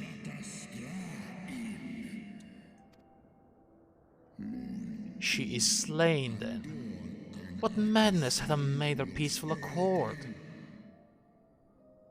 I really love the looks of Razvalgir, by the way. It looks really cool. Did I not warn thee, brood brother? They have been untrustworthy creatures, these short-lived Elysian.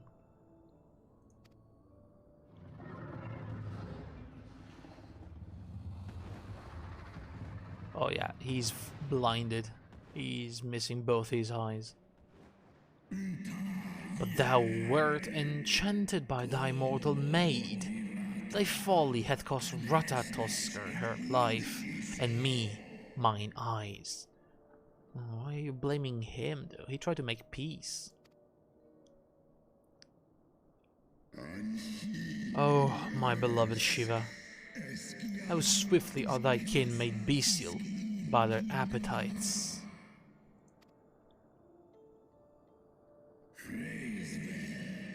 Razvalgir, 'twas thy blindness that did invite disaster into our lands. Surrender thee and I to me, and let that be thy penance. I mean, he didn't have to. He didn't really have to. Nidhogg. They bested me once, but I was reckless. I shall need but a single eye to inflict enduring torment upon these traitors and every child of their line. Yield to me thy strength, brood brother.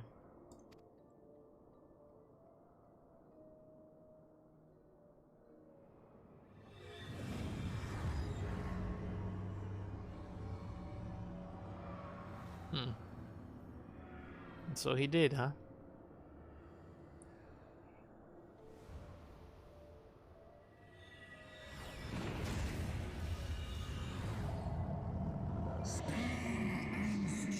My vengeance is begun.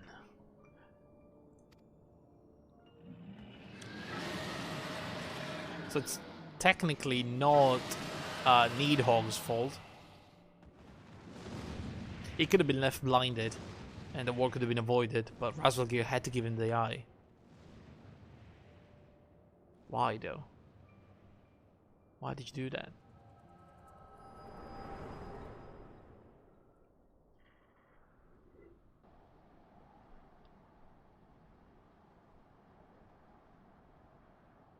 Isot had the same vision, probably. She has the same power as me, so... Thou hast borne witness to a scene from my past. Yeah, she had the same vision. It was yours. Your strength that sustained Nidhogg all these years. Would that Haldreth had dealt the worm a killing blow.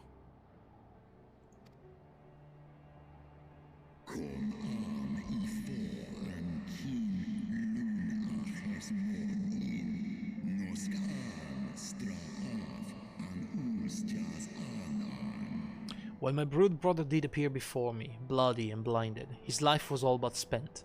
He demanded half my vigor that he might exact his revenge upon the mortals who had wronged us.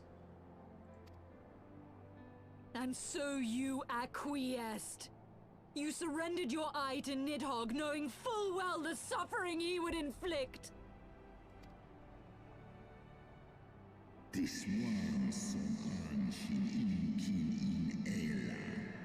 The peace my beloved so dearly desired had been shattered by her own kin. Their treachery claimed my brood sister's life and my brood brother's reason. Thinkest thou thy fits of indignation will move me to remorse? Fits.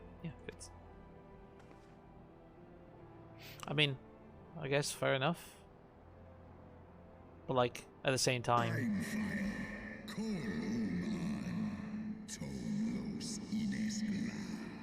Go, mortals. Take your unruly passions and leave this place. Your presence here spelleth naught but misery.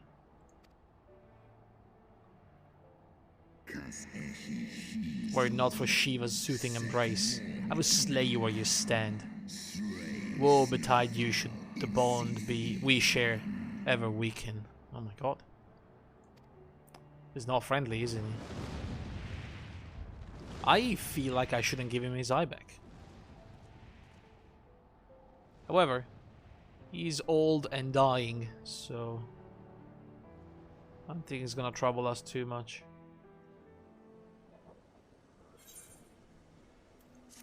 Still though, damn.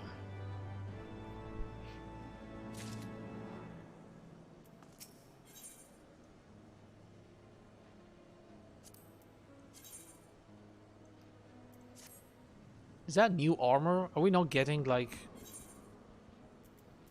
the rest? Like boots and helmet and gloves? Let's wait, it's level 56. They also get level 56? Huh. Though he lifted not a single claw, 'twould seem the Heavensward wreaked his own manner of vengeance against us. Yeah, it really seems like it. What is XIV going to do now? 'Twas my life's goal to slay Nidhogg, but I find there is little joy to be had in its accomplishment. But you have rid the world of a hate-filled creature, and ended a bloody war in so doing. I lost my family to Nidhogg's flames, and 'twas with fury in my heart that I took up the lance. Every blow I struck in the name of vengeance. We were not so different, he and I. I will not judge you for your deeds. I have not the right. Too many innocents have perished in the name of my greater good. Yet even with all that has passed, the tale is incomplete. What do you mean? We are short a great worm's eye. Of the pair which Haldreth took from Oh, Nidhogg, that's true. only one is known to us, the one I bear. What then became of the other? I didn't even think about that. Maybe the Why Holy did See Nidhogg, has it. who had taken such pains to prolong the Dragonsong war, suddenly decide to hurl his entire army against the walls of Ishgard?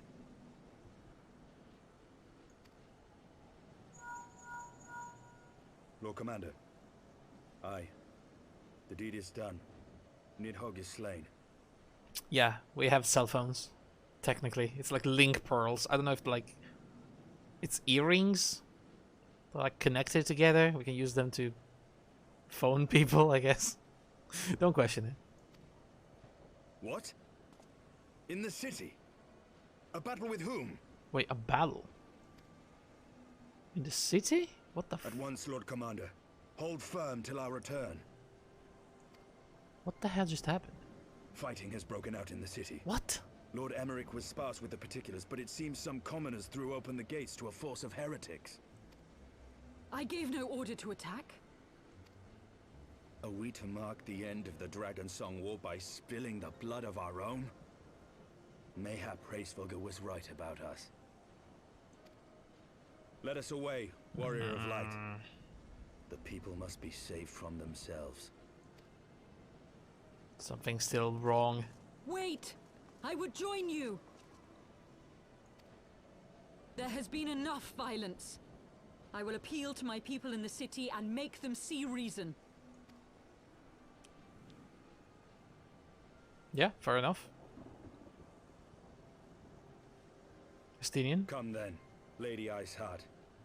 Let us write the final chapter in this damnable war. I like how he seems like very tired of it all, you know? There's too many people have died, too many people have suffered. There's no winning in this war. Let's just be done with it. Oh, that's the Holy See and the Knights of the Round Table, apparently. I mean, it was a summon in Final Fantasy VII. A small army of heretics has invaded the city, Your Eminence. But there is no cause for concern.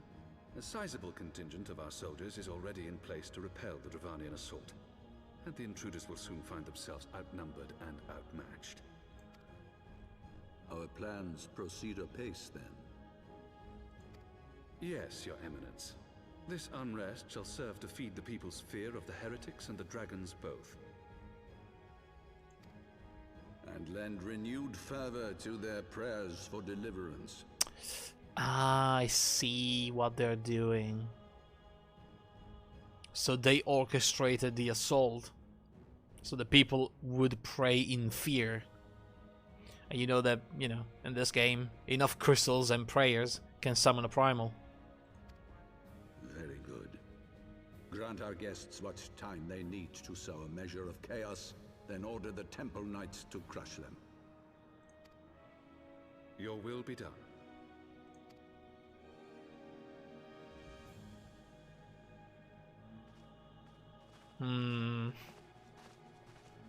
What an asshole. Doesn't give a shit about the people.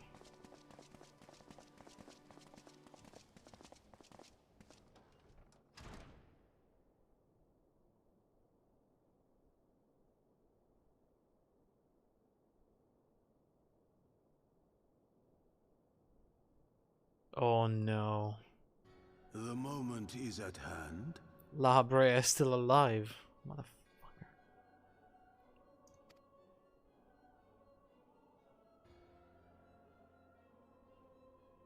Excellent. All shall soon be in alignment.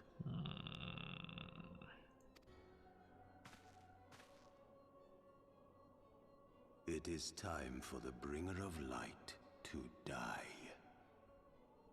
Who, me? Nah. I disagree.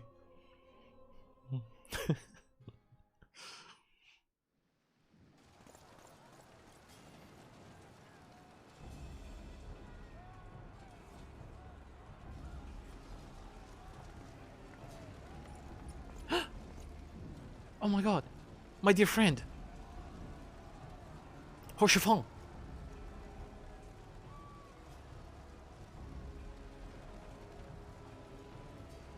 It's all cool. He knows what's up. He's the best, bro, He's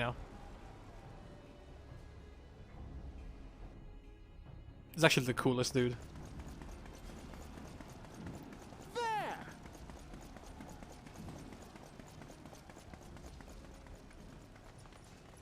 Comrades, sheathe your swords. There is no need for further bloodshed. My lady! She has come.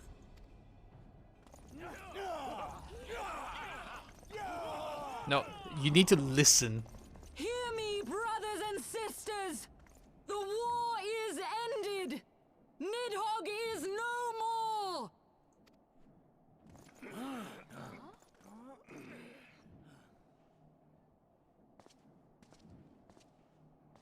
Aye, it is so. This adventurer and the Azure Dragoon laid the Great Worm low.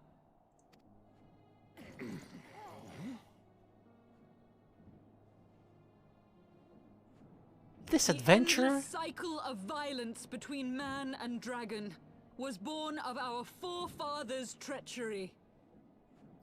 Did she just call me this adventurer? I'm the fucking warrior of light, lady. Get it right. You have followed me, bled with me, to bring this truth to light that we might all know peace. But Nidhogg is dead. Nidhogg is dead, my friends. He who bore such hatred towards Ishgard is dead. Let his hatred die with him, I say. Let us sheathe our swords and go in peace. Have we lost? No, my friend. Far from it. At long last, the peace for which we have so desperately fought is within our grasp. And I, for one, would not forsake it.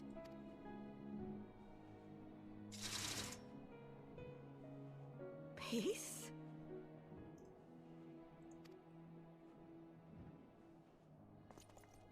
She did it. That guy's not too happy about the fighting stopping, but, you know, most of them took it very well. Seize the witch! Let none escape! What the fuck? Did you just hear anything? Yeah, you better stop. Providing aid and succor to the wounded should be our first concern. Yeah, listen to Horshfun. He's the best boy. If the heretics mean to observe the peace, then it would be folly not to do the same.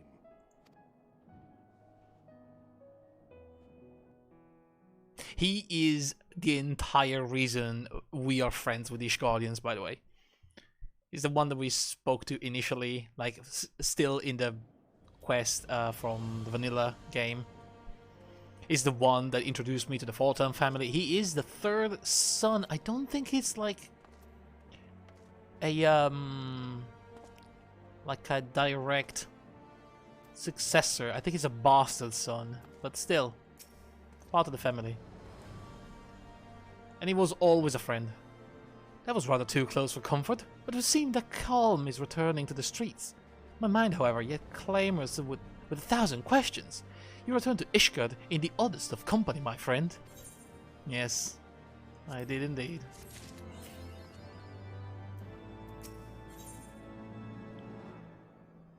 Did I miss something? Did I not grab the right code? What is happening?